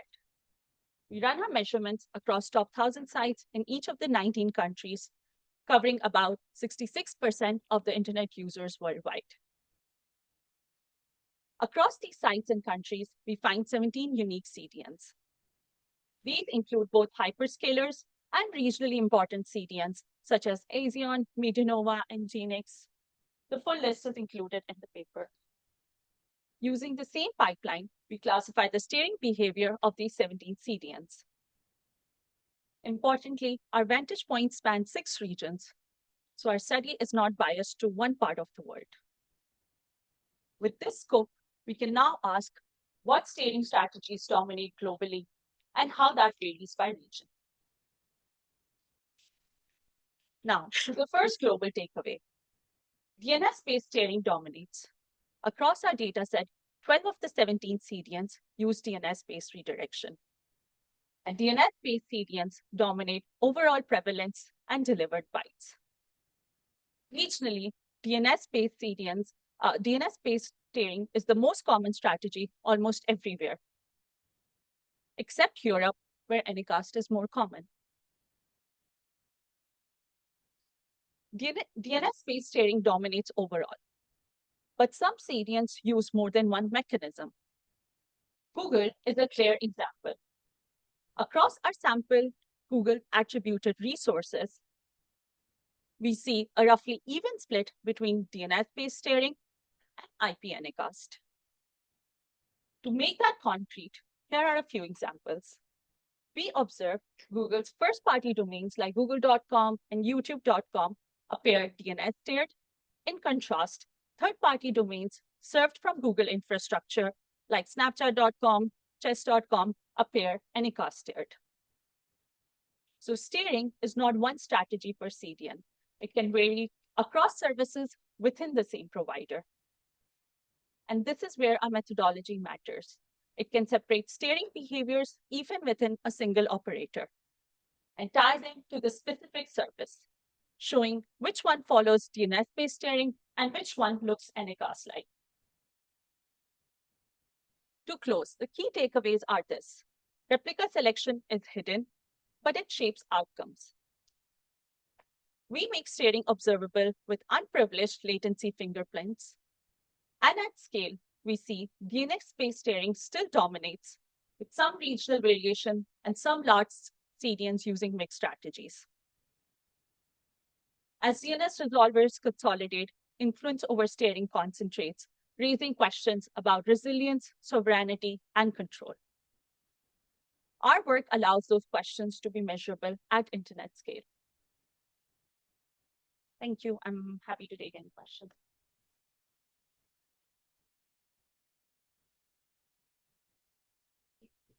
Hi, thanks very much for your talk. I wanted to ask, does the use of eDNS affect your results for DNS very much in terms of CDNs that use eDNS versus ones that don't? Is that something that you So in our paper, we did include CDNs that use ECS. We noticed that 10 CDNs use ECS. It affects in the sense that we see that most CDNs are DNS-based steered, but the ones that would be using ECS would not be as affected by the resolver consolidation. But we do see that the adoption of ECS still has been relatively low. CDNs that use DNS often optimize steering for the resolvers that send a lot of requests. And if you pick a resolver that's like rarely sending any requests to the CDN, you may get kind of random steering. Do you have any idea? Like, you didn't really say how you pick your various resolvers at different distances. Are they known to be popular gauge resolvers? So we, while picking resolvers, we looked at the list of public resolvers, and those public resolvers are placed at different geographic scopes. So for a client in a given country, we looked at a list of public resolvers. But that's a good question, how popular those resolvers are. So do you have a way of measuring differentially the performance, like how well the CDN, how fast the CDN was at serving, and was that correlated with which implementations?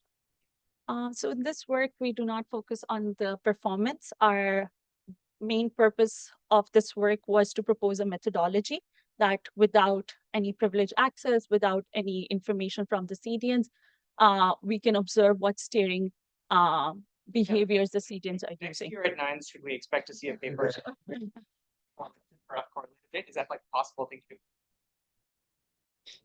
Maybe, yeah. Right? That's it. Any question on score? Yeah. Can someone have, right? Yeah. So we're going to have a break. First of all, thank you for a great talk and also for bringing us back on time. My name is listed with Sandra and Brad for organizing this, but I want to thank Meg, who did 95% or 100%, close to 100% of all the work. Thank you. Yeah. So we have a break, and at 10:50, Dave Clark will be live with the talk, and then we'll do Q&A and enjoy the break. Yes. I'm 15, but it's already. I needed to unmute, and I got the unmute button. Panda, are we all set with the different Zooms here? Yeah. Excellent. All right. Welcome back. It is my distinct pleasure and honor to introduce Dave Clark, who needs no introduction, but he does deserve one. So, as the young people may not know, but Dave was the chief protocol architect for the internet through the 80s and has made a large number of contributions. And the most lasting impact here is that we still study his papers from 35 plus years ago. And so it's clearly an amazing legacy on our field. So Dave, take it away.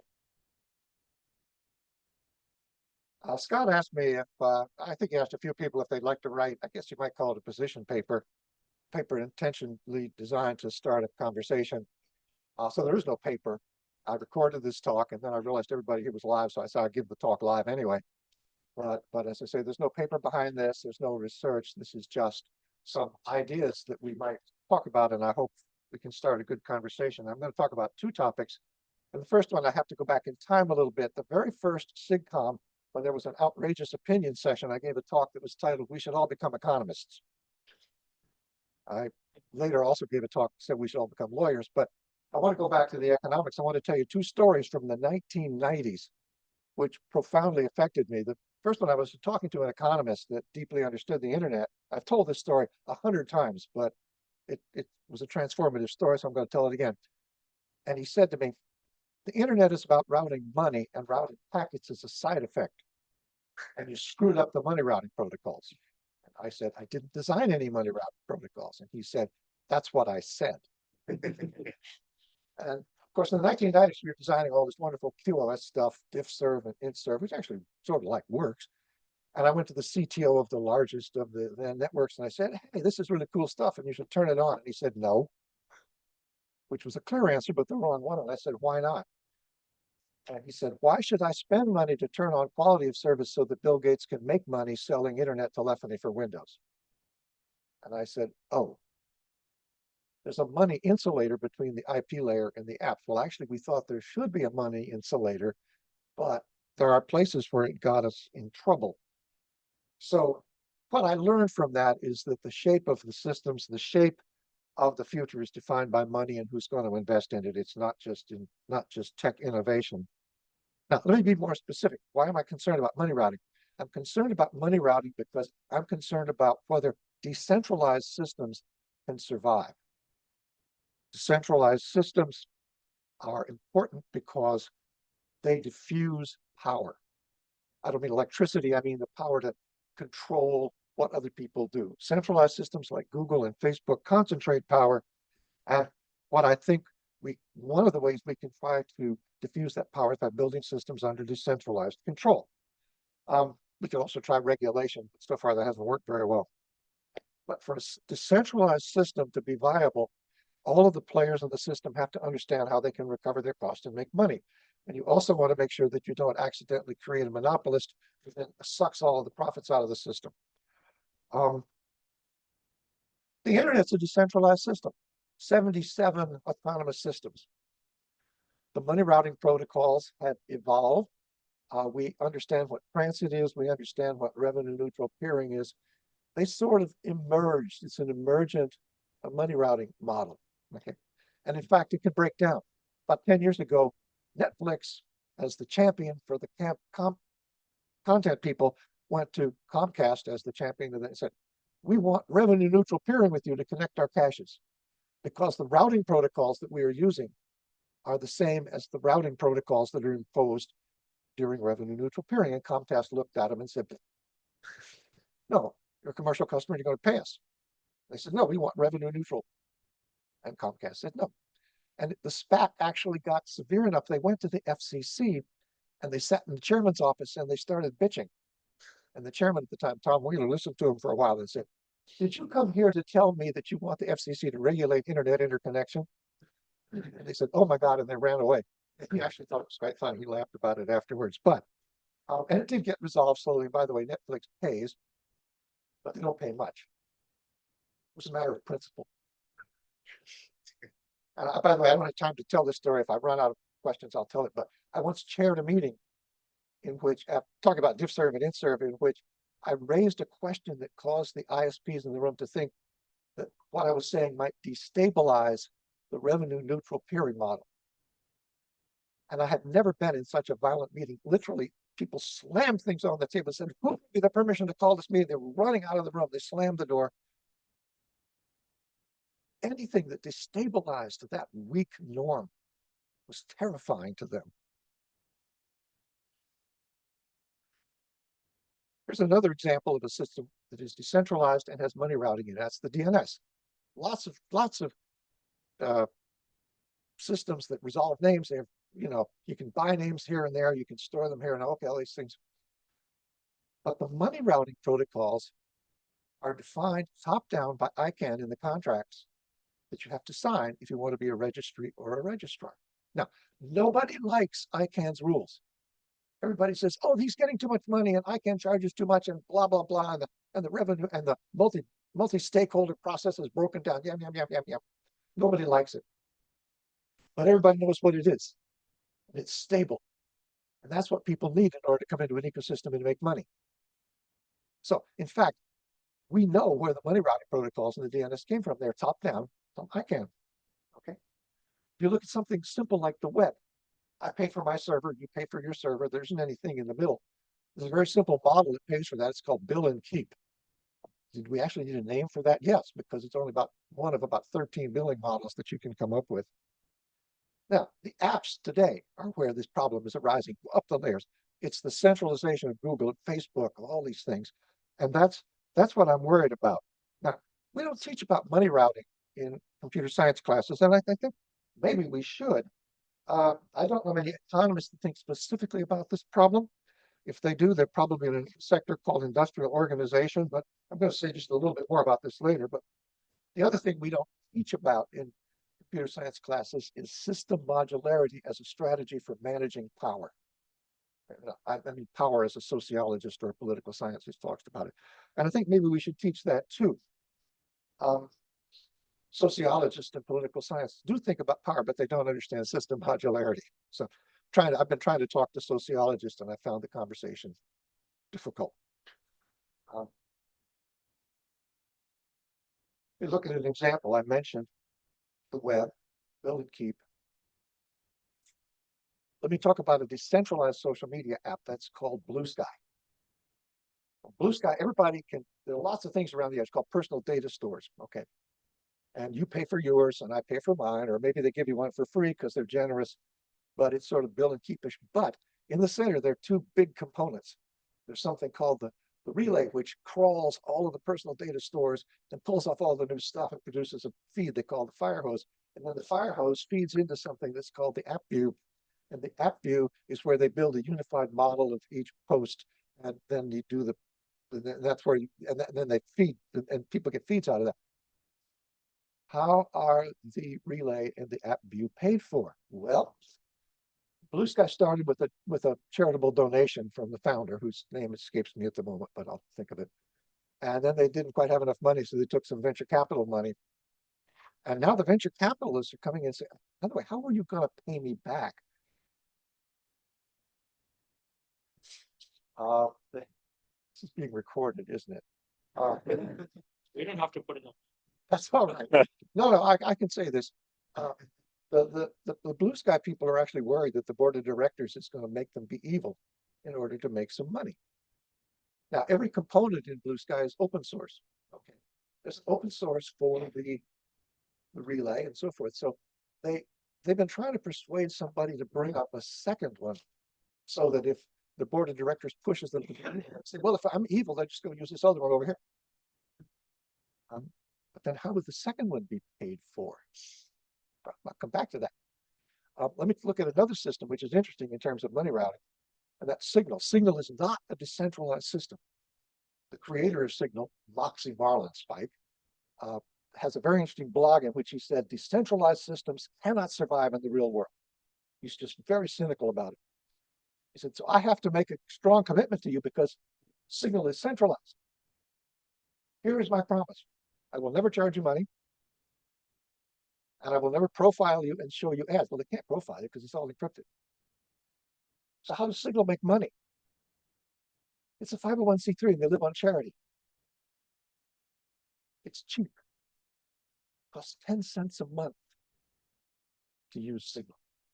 But they have 50 million users. So the president of Signal, a woman named Meredith Whitaker, has to raise $50 million a year. Philanthropy. It doesn't scale. When the head of Blue Sky tried to persuade people to bring up a competitive relay box, there was activity on the web. It was called Free Our Feeds. How are they trying to raise the money? Philanthropy. It doesn't scale. Okay, so we got some problems there. Now, if philanthropy doesn't scale, where can the money come from? Well, one answer is advertising. Oh, that's what makes us evil. By the way, if you go look at how much money there is in the advertising ecosystem, there isn't enough to pay for everything we want to do. And if you want to see what's really going to be bad, figure out how much advertising money it would take to pay for AI. And the answer is no. There's only one place the money is going to come from. That's us, the users at the edge. But then how do we support people who can't afford to pay? Okay, Signal is free. If you use Signal and you have money, you should make a little charitable donation so that the people who can't afford to pay can be covered. Okay, doesn't scale. But the source of money, in some sense, unless, of course, the government pays for it. Oh my God, what a terrible idea. Okay, so let me ask the next question. Where do money routing protocols come from? The IETF designed all of the protocols for building the DNS. They didn't design the money routing protocols. They are very clear, at least a few years ago, they will not design industry structure. They will not design business models. That's not their business. No. If a bunch of companies get together in a room and try to figure out how to route money, that's antitrust and the Sherman Act, and they'll come get you. Okay. So who's designing the money routing protocols? If there aren't any money routing protocols, a decentralized system isn't going to succeed. End of discussion. Okay. Next question. If someone proposed a money routing protocol, why would people agree? There's only two answers. One, it's imposed from above, like ICANN. It says, you will do this. It's in the contract. Or it's incentive compatible. And now that takes us into a very interesting theory space having to do to how to design protocols that are incentive compatible. There is one area of economics which looks at issues of incentive compatibility. It's called algorithmic mechanism design, AMD, or there's even more complicated version called distributed application mechanism design. And just to throw out a few buzzwords in case you want to go look about this, there's a fundamental theorem by Arrow. There's a rather restrictive and painful or regrettable limiting theorem by Gibbard and Satterthwaite. There's something called a Vickery auction. If you've ever heard of that, it's a second price auction. And there's a mechanism called a Victory Clark probe mechanism. And if you want to go look some theory, you can find this stuff. I'm just telling you the name so you can do it. And Joe Feigenbaum and Scott Schenker wrote a very good paper. It's part of a book. It's titled Distributed Algorithms Mechanism Design, which is where you can go find out about this. In fact, they actually used it to look at multicast and internet BGP routing, which was sort of, ooh, that's cool. But I'm not sure how much this generalizes, and that's an open question. So I guess the other thing I would say is it's clear that some systems, like systems that don't have a centralized component, it's easier to understand the money routing. There is a decentralized equivalent to signal called matrix, and there is no centralized component. There are just things they call rooms. Okay? But the synchronizing protocol between the rooms is incredibly complicated because they didn't want to have something called a relay on app view. But it is a bill and keep system. So I understand how the money flows, but it made it much harder to design. And I don't know how much theory, I don't know how much matrix is surviving in the real world. And one further thought about economics here, which is blockchain is not the answer. Blockchain is a mechanism. It doesn't tell you how the money should flow. It just explains how it might flow. And the blockchain people say, oh, this is the foundation of, Internet 3 or Web 3 or whatever you want to do. No, it's just a mechanism. You still have to solve the money routing protocol. Okay. Now, I know that I've gone rather far away from packet routing and queuing and latency, and I like that stuff. I measure latency and that kind of thing. And when I said to Scott, what's the scope of this conference? Because if you want the scope of this conference to be new ideas in queuing theory and latency and so forth, I'm way out of scope. And he said, no. Why don't you do something that shakes people up? So that's fine. So I've taken us out of the packet routing area, and I'm going to make it much worse. So here's my second topic. If you think about what we do, we built this packet carriage layer, and then these things on top of it that we knew would happen called apps. But if you look at the internet from the user's experience, they don't know about packet carriage. They did a survey about 10 years ago in some country, Indonesia. They asked people, do you use the internet? And they said, no. They said, how many hours a day are you on Facebook? 5. For them, the internet experience is the apps. And so that layer, that way of thinking about the internet is it's apps with people on top. And so part of what we should think about is people. Some cynical person said to me, not a computer scientist, said, it's not clear to me computer scientists by personality the best ones to understand people. And I said, well, let's be careful about that. But I was talking to a vice president of security for Microsoft who said, well, we just have to teach everybody in the world how to look at a URL and tell whether it's bogus. I said, what? Us ain't them. Okay. Let me. My current research. I'm collaborating with a behavioral psychologist, woman named Sarah Wiedemann, who spent her career consulting an industry trying to help companies understand why people do the damn stupid things they do. The experience of human interaction has evolved. We grew up in tribes. Now we're talking to 100,000 people. We're talking to the world. Our experience has evolved. We have not evolved. We still have our human tribal brain. That comes out in lots of ways. There's some wonderful research by a man named Robin Dunbar, who's there are a series of Dunbar numbers, but the one that everybody quotes is you can keep track of about 150 people. And that's the size of your tribe. We were not evolutionarily designed to shout at the world or have 100,000 followers. Now, of course, we can think about that. We know how to do it. We're smart people. But there's some interesting brain science research that bears here. About 2011, there was a book by a guy named Kahneman. The book is called Thinking Fast and Slow. And there's been a lot of subsequent research and people have evolved his model and all that stuff. So maybe his model's a little out of date. But I sort of like his language, and I think it's still valid. What he worked out by doing a whole bunch of experiments on people, he doesn't measure packets, he measures people, is that there are certain aspects of human behavior that are not necessarily what you call rational. There's a part of the brain he calls system 1, which makes fast decisions. And system 1 is the part of the brain that we share with lesser mammals. It's sort of back here, and it's sort of like your rat brain. And what it's focused on is survival. That's where fight or flight lives. And it makes really fast decisions. Run or kill it. if I'd known I was going to give this talk, I would have brought a large mallet because I discovered occasionally at the end of the table and there's a moment of panic and everybody, and then that's system one. Oh my God, what's going on? You have to go away. Now there's a system two that's up here, and that's where we think about wonderful things like morality and law, and we make carefully reasoned decisions. And system two runs slow. Sometimes it can kick in a second or two. Sometimes you have to think about something for a half hour or 5 years. System two can override system one. It may take it a second or two to do that. But what Kahneman figured out is system two is sometimes sort of lazy. And so just lets the system one decision go. Now, if you talk to people in HCI, human computer interaction, they try to make everything easy, fast. So one click, I liked that message. One click, I forwarded it. Was that perhaps incorrect? Oh, else gone. One click, I followed the, oh, damn, where am I now? We try to make everything fast. Maybe that's a mistake. Maybe we should add some friction to certain things. There was a paper by Brett Fishman and what's co-author? Susan Benish. They wrote a paper in 2023 about friction. Actually, it was a very interesting paper because it argued that adding friction to the system was consistent with the Supreme Court's interpretation of restriction on the First Amendment free speech. They're lawyers. That's all right.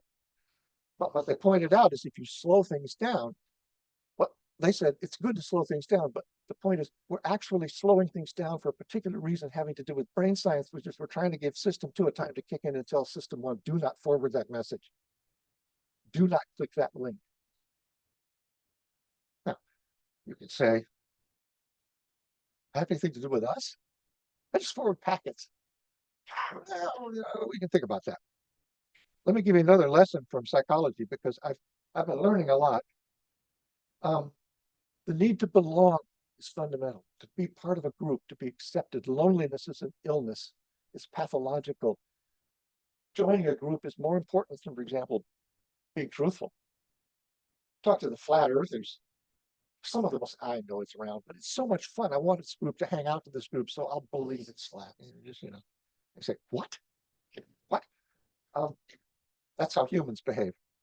And I think the issue of group formation, boy, am I far away from packet forwarding. I am, I know that. I'll come back there with a totally heretical statement. But the issue of group formation and how it happens in things like social networking, so forth, is a critical issue for us to watch.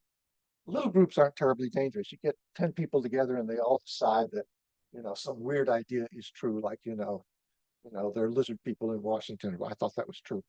And but the big groups, the ones that have 10,000, 100,000, that's where really weird pathological things can happen.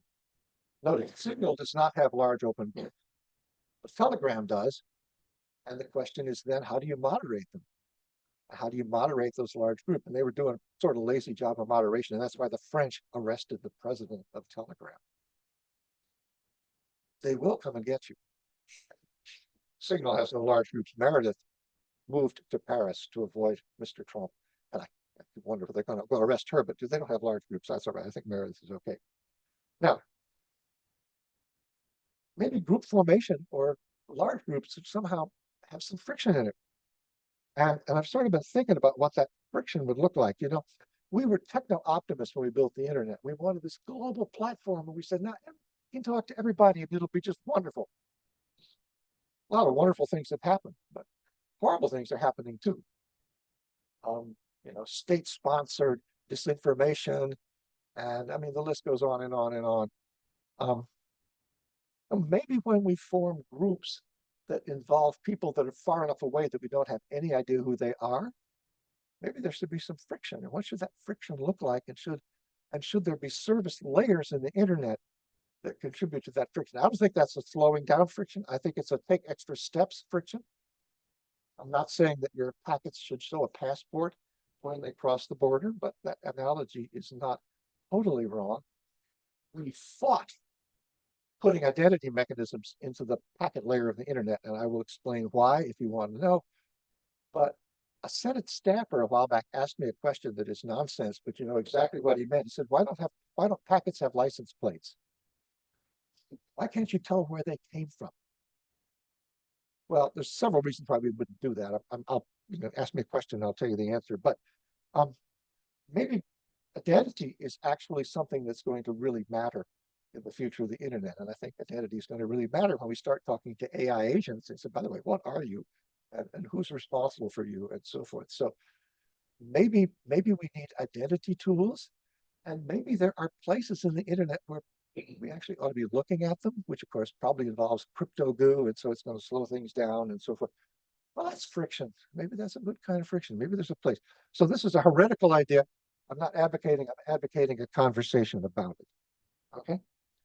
And I understand if you came here thinking you're going to talk about packet optimization, I am a long way away. And well, that's fine, but what should our field to do if we really want to change the world? I'm going to say something a little harsh here. Should we still be aspiring to? I mean, look, I started work on the internet in 1975. Right? Blue sky, unfenced west and so forth. And now everything's mature. Should we still try to find ways that we can change the world, or are we just doing performance optimization for the richest companies in the world? Why do we do data set optimization? Look how much money Facebook and Google and Amazon have. Okay, that's a little harsh. I know that, but they are the wealthiest firms in the world. And of course, there's another question. If you start doing fantastical things of the sort I'm talking about, will I get a job? Will I get tenure? Very scary. But can we change the world, or are we just putzing around at the margin? And our dreams about changing the world, dreams from the past, from I'm still living in 1975. I don't know the answer to that. But I think we ought to at least have the courage to talk about it. So let's talk about it. I'm done.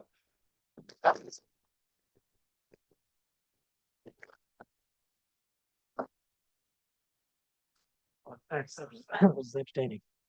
That was the point. Yeah. All right. Questions, Paul? Hi, Dave. Paul Barr from University of Wisconsin. I admire your willingness to think across multiple disciplines, but one that I found curiously omitted, and is the fact that I think that we have an opportunity as computer scientists to actually make a huge impact on the future, not from the perspective necessarily of the technology that we developed, but by training our students to think about things like ethics.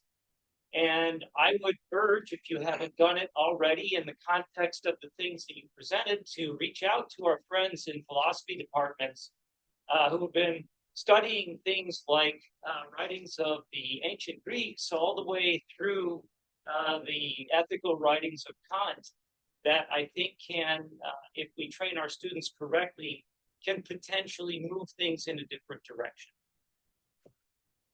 Yes, but I absolutely agree with you. I've tried talking to philosophers, and I've actually had more luck talking to philosophers than I had sociologists who are terrified by the idea that I want them to predict something about society. I think ethics is sort of a narrow, we ought to teach ethics, but we also need to understand incentive compatibility. And, Google has stopped saying, don't be evil, or at least I think they have. So I think understanding incentives and so forth, this is going to just go up by a factor of 10 in the AI space. So I thought I was going to give AI a miss, but it didn't work. I'm just a packet guy, what the hell. But yes, I agree with you. And I think talking to people across discipline boundaries and philosophy is a good one to try crossing, is an excellent idea. Let's take a question from Zoom. Brian. Yes, thank you. Great talk, David. Really nice to hear it. I get my question though is another thing that seemed a little bit absent, missing from your talk was what are the mechanisms concrete mechanisms you can envision that could counteract the natural centralization, re-centralization, winner take all type tendencies that you brought up. And in particular, is there a place for governance mechanisms and democracy in this? Um, well, I did have some answers in the sense that I said, I think in the long run, the money has to flow in from the edges because I don't want it coming from advertising, and I don't think philanthropy scales, and I don't want governments paying for the internet or the apps. And that raises some questions. What about people who cannot pay, and how do we deal with equity? Um, I think that, of course, democracy is a minority opinion in the rest of the world. And so the question of how you build something that scales across countries that have very different governance models is a complicated one, especially if you want a global experience. Clearly, China has an entirely different model of how they're going to shape their online experience. So I do think there's a question of equity, and I'm concerned about that. As I said, Signal costs about 10 cents a month to operate. I use it. I think that I can afford. I give them $5 a month. I'm trying to pay for somebody who can't pay for it because maybe they're in some part of the world where paying for it would be dangerous. But I do think that the question of incentive in terms of how the money flows is critical to the success of decentralized systems. And that's slightly different than appealing to something like democracy. I don't know whether that's an adequate answer to your question, but Uh, want to well, follow I that would up? love to. I would love to go much deeper, but I'll respect the other people who probably want to discuss. Thank you. Hi, Fabian Bustamante, Northwestern. As much as I love decentralized systems, and I made my career in that, I don't think that you can use them to take over. It will not replace centralized systems. Centralization seems to be an unavoidable trend in many ways, being particularly that there is no supranational entity that will protect us from that. So what do we do as network researchers to provide the right incentive, if you want, for the correct behavior of decentralized entities? Of the centralized entities. Yeah. Well, I didn't come to give that talk.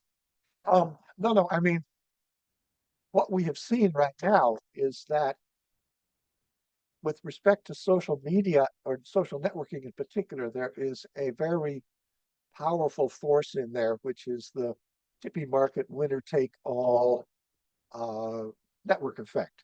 So I'm on Facebook because you're on Facebook. I'm on X because I'm not on X. I'm on Signal because you're on Signal. If you look at other areas like the teleconferencing apps, well, I have them all on my device. You want to use Zoom? I'll use Zoom. You want to use Microsoft? I'll use Microsoft. You want to use Google? I'll use Google. There isn't quite as much market concentration there. So one question is social networking a special case because it has a very powerful tippy effect? And I think when we looked at AI, for example, we're now having this idea that I can have my agent and then all our agents. So this the latest fad is OpenClaw, and now this thing's called Bolt Book, where all your OpenClaw agents should talk to each other. It's not clear that there's a powerful tipping force there, and so maybe there are opportunities for a market where there are powerful players, but they're competing with each other. So what do you do about social networking? I don't know, turn it off. Let's go to small groups. Let's go to Dunbar groups, 150 people, 200 people, groups like that. Maybe giving us a tool to shout at the world, absent some other constraints. I think Europe's trying to figure out how to regulate big tech. I think that our country's captured. I don't know. That's a pretty weak set of answers. Somebody got his hand up there. Yeah. Alex, Brown University. Thanks for the talk. I'm curious. So there's this kind of like mentality, I think, in the tech industry often, which is that we kind of like burn this torch of capital in order to advance technology as a whole, but we don't really control where capital decides to put its development. Like by capital I mean large corporations. Like there's this thing of like it's a great thing that it's a lot of these technologies that companies like like Amazon, Google are developing are very, all these technologies are very useful in that like you end up having faster Wi-Fi, you end up having better better distributed distributed connectivity, or like better scheduling algorithms, all these things. But we can't necessarily control where they decide to put their money. They will always put it in where there's a capital incentive. I guess the question is, do you take the approach of like of do we just let these companies burn money in the hopes that some of this will trickle into the public sector in a way that will benefit us, or do you think that there needs to be stronger regulation to make sure that these companies' incentives are aligned with user incentives? Because I think honestly, with the advent of AI data centers and all these things, I think they're becoming more as time goes on, because there's kind of this circularity of making products that generate hype, generate the idea or the perspective of potential gains in the future. But I think the average consumer really isn't seeing much of that. But I guess the question is like do you think we need to steer capital incentive? We can't. We do not have direct tools to steer capital. Okay. People who own capital, unless you run afoul of the Sherman Act or something like that, we can try steering it indirectly. One answer, of course, is if you think there are decentralized opportunities like the internet itself, stable standards are critical. You have to know how to enter the market.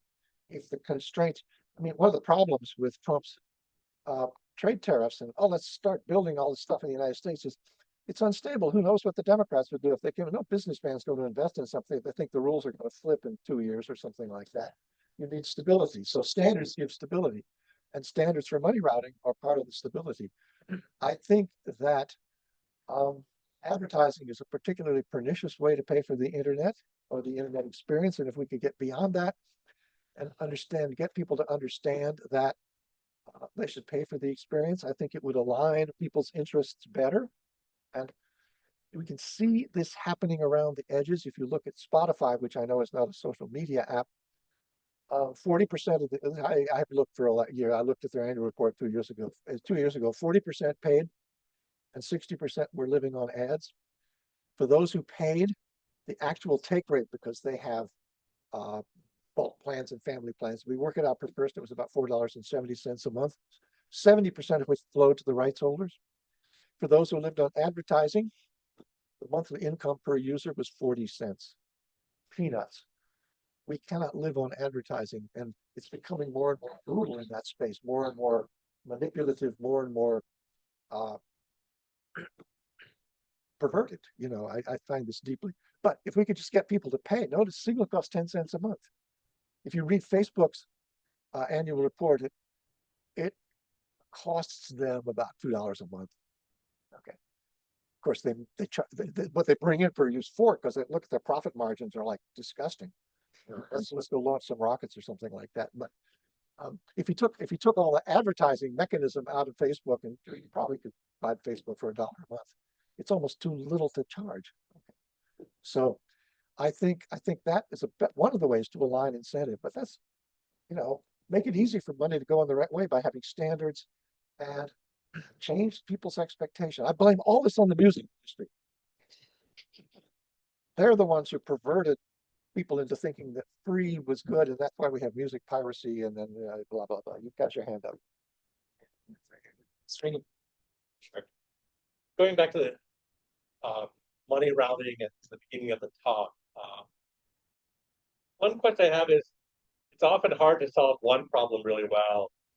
Having, you know, two different groups come up and solve and revolutionize their own areas independently, I imagine it's even more difficult to get a successful system. So we often think about problems like economic security after our systems get popular, right? And one question is that so bad in a way? If you had gone to those economists and said, oh yes, we didn't have a money routing protocol, let's do it now, would you have ended up with like the phone system instead? And we would be talking about internet in the history books as, oh yeah, that was a nice try in the 80s and 70s, but no, didn't work out because it was so heavyweight. Now we're using telephone stuff.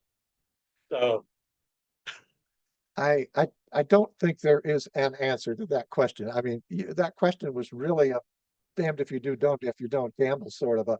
It's like security. It's the same thing about security. People say, oh, the security people say, oh, I got to bake the security and you can bolt it on afterwards. And so you go to extra trouble to bake it in and you're late to the market and so your product fails. And so you say, I'll put the security in later. And then everybody says, oh, you're screwed, you idiot. Why didn't you put the security in up front? And the answer is because then I would have been late to market and failed. Or it adds too much friction. Or it adds too much friction. Well, People don't use it. Don't use it because of the friction, right? I think we ought to think more about economics than we do because it is so fundamental. That's all I can say at a very high level.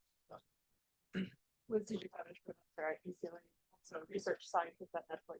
Sorry. I was wondering if you were keeping tabs on the lower orbit satellite network monopoly that we have. So Starlink completely monopolized that, and mostly because they're the only ones with a rocket to shoot satellites up. I'm curious what you said about that. I haven't thought about it a lot. What you said is true. I don't know if other people heard that. Basically, Starlink has an effective monopoly because they're the only ones who could put satellites in orbit. And other countries are talking about putting up some because they don't trust Starlink, and there's all kinds of stuff around the edges. But yeah, the guy who has a lot of capital, and where the capital come from, and the capital came from, well, yes, we know what happened there. So I'm not sure I have something wise to say about that, other than to observe that your statement is true and it is potentially problematic. But it would be nice if there was somebody else who had enough money to put that many satellites in orbit. Maybe that, yeah. Thank you so much for this talk. This was very interesting. So I was thinking about your part where you were talking about large group formation, social media, and this concept of adding. I wanted to ask you what you think are potential avenues for to sort of add friction to learning. Well, like I said, that comment is mostly at a higher level than packet forwarding. And so the question is, what are you when you're a network person? I think the issues of, well, let me give you one example of adding friction. This is heretical, but if you have more than I'm going to pull a number out of the air. If you have more than 150 followers, that's probably too low. If you have more than 1,000 followers, the system should prevent you from reposting. Take the amplification out of the system. If I want to post some disinformation and send it to my followers, that's fine.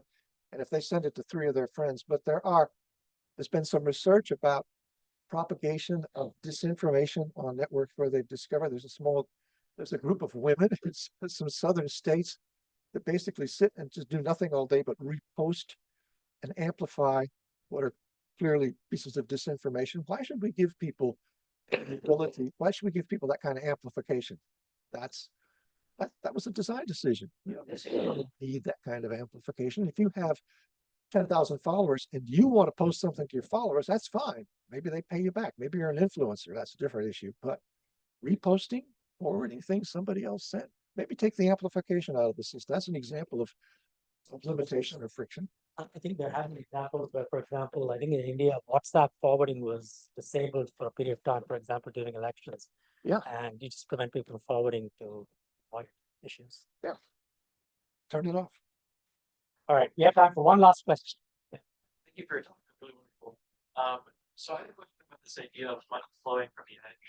So a lot of large scale system deployment is extremely capital intensive, and you require very large upfront commitment of resources.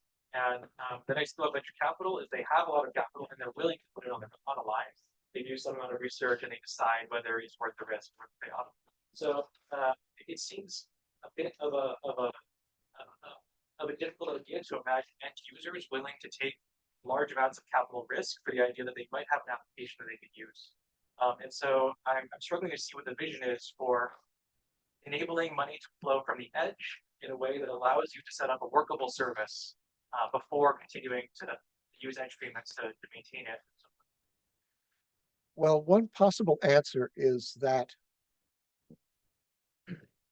infrastructure is really expensive, but a startup that's building an app doesn't have to be that expensive because the app can actually just run in the cloud. So somebody once said, it's easy to do a startup these days because everything you need is in the cloud.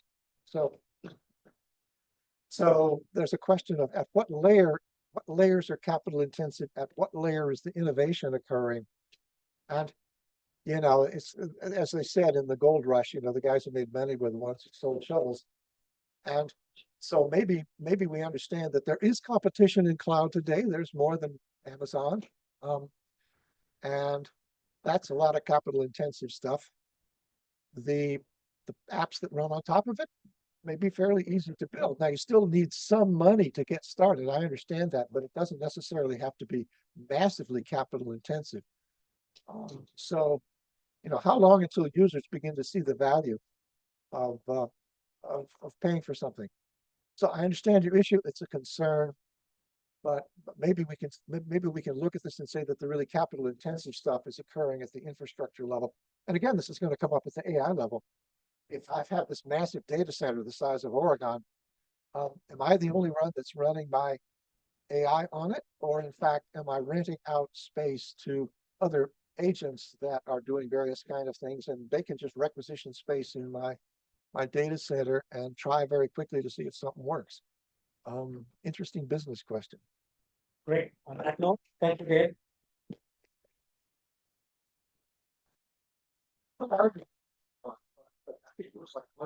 No, no lunch, not yet.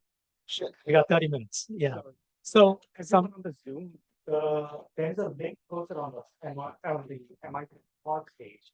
Go click on that and we'll be switching over to that now. Okay, so give us a minute while we deal with the new Zoom. Could the next speaker and session chair please come up here?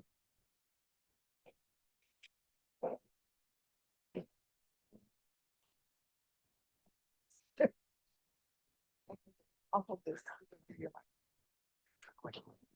Switch.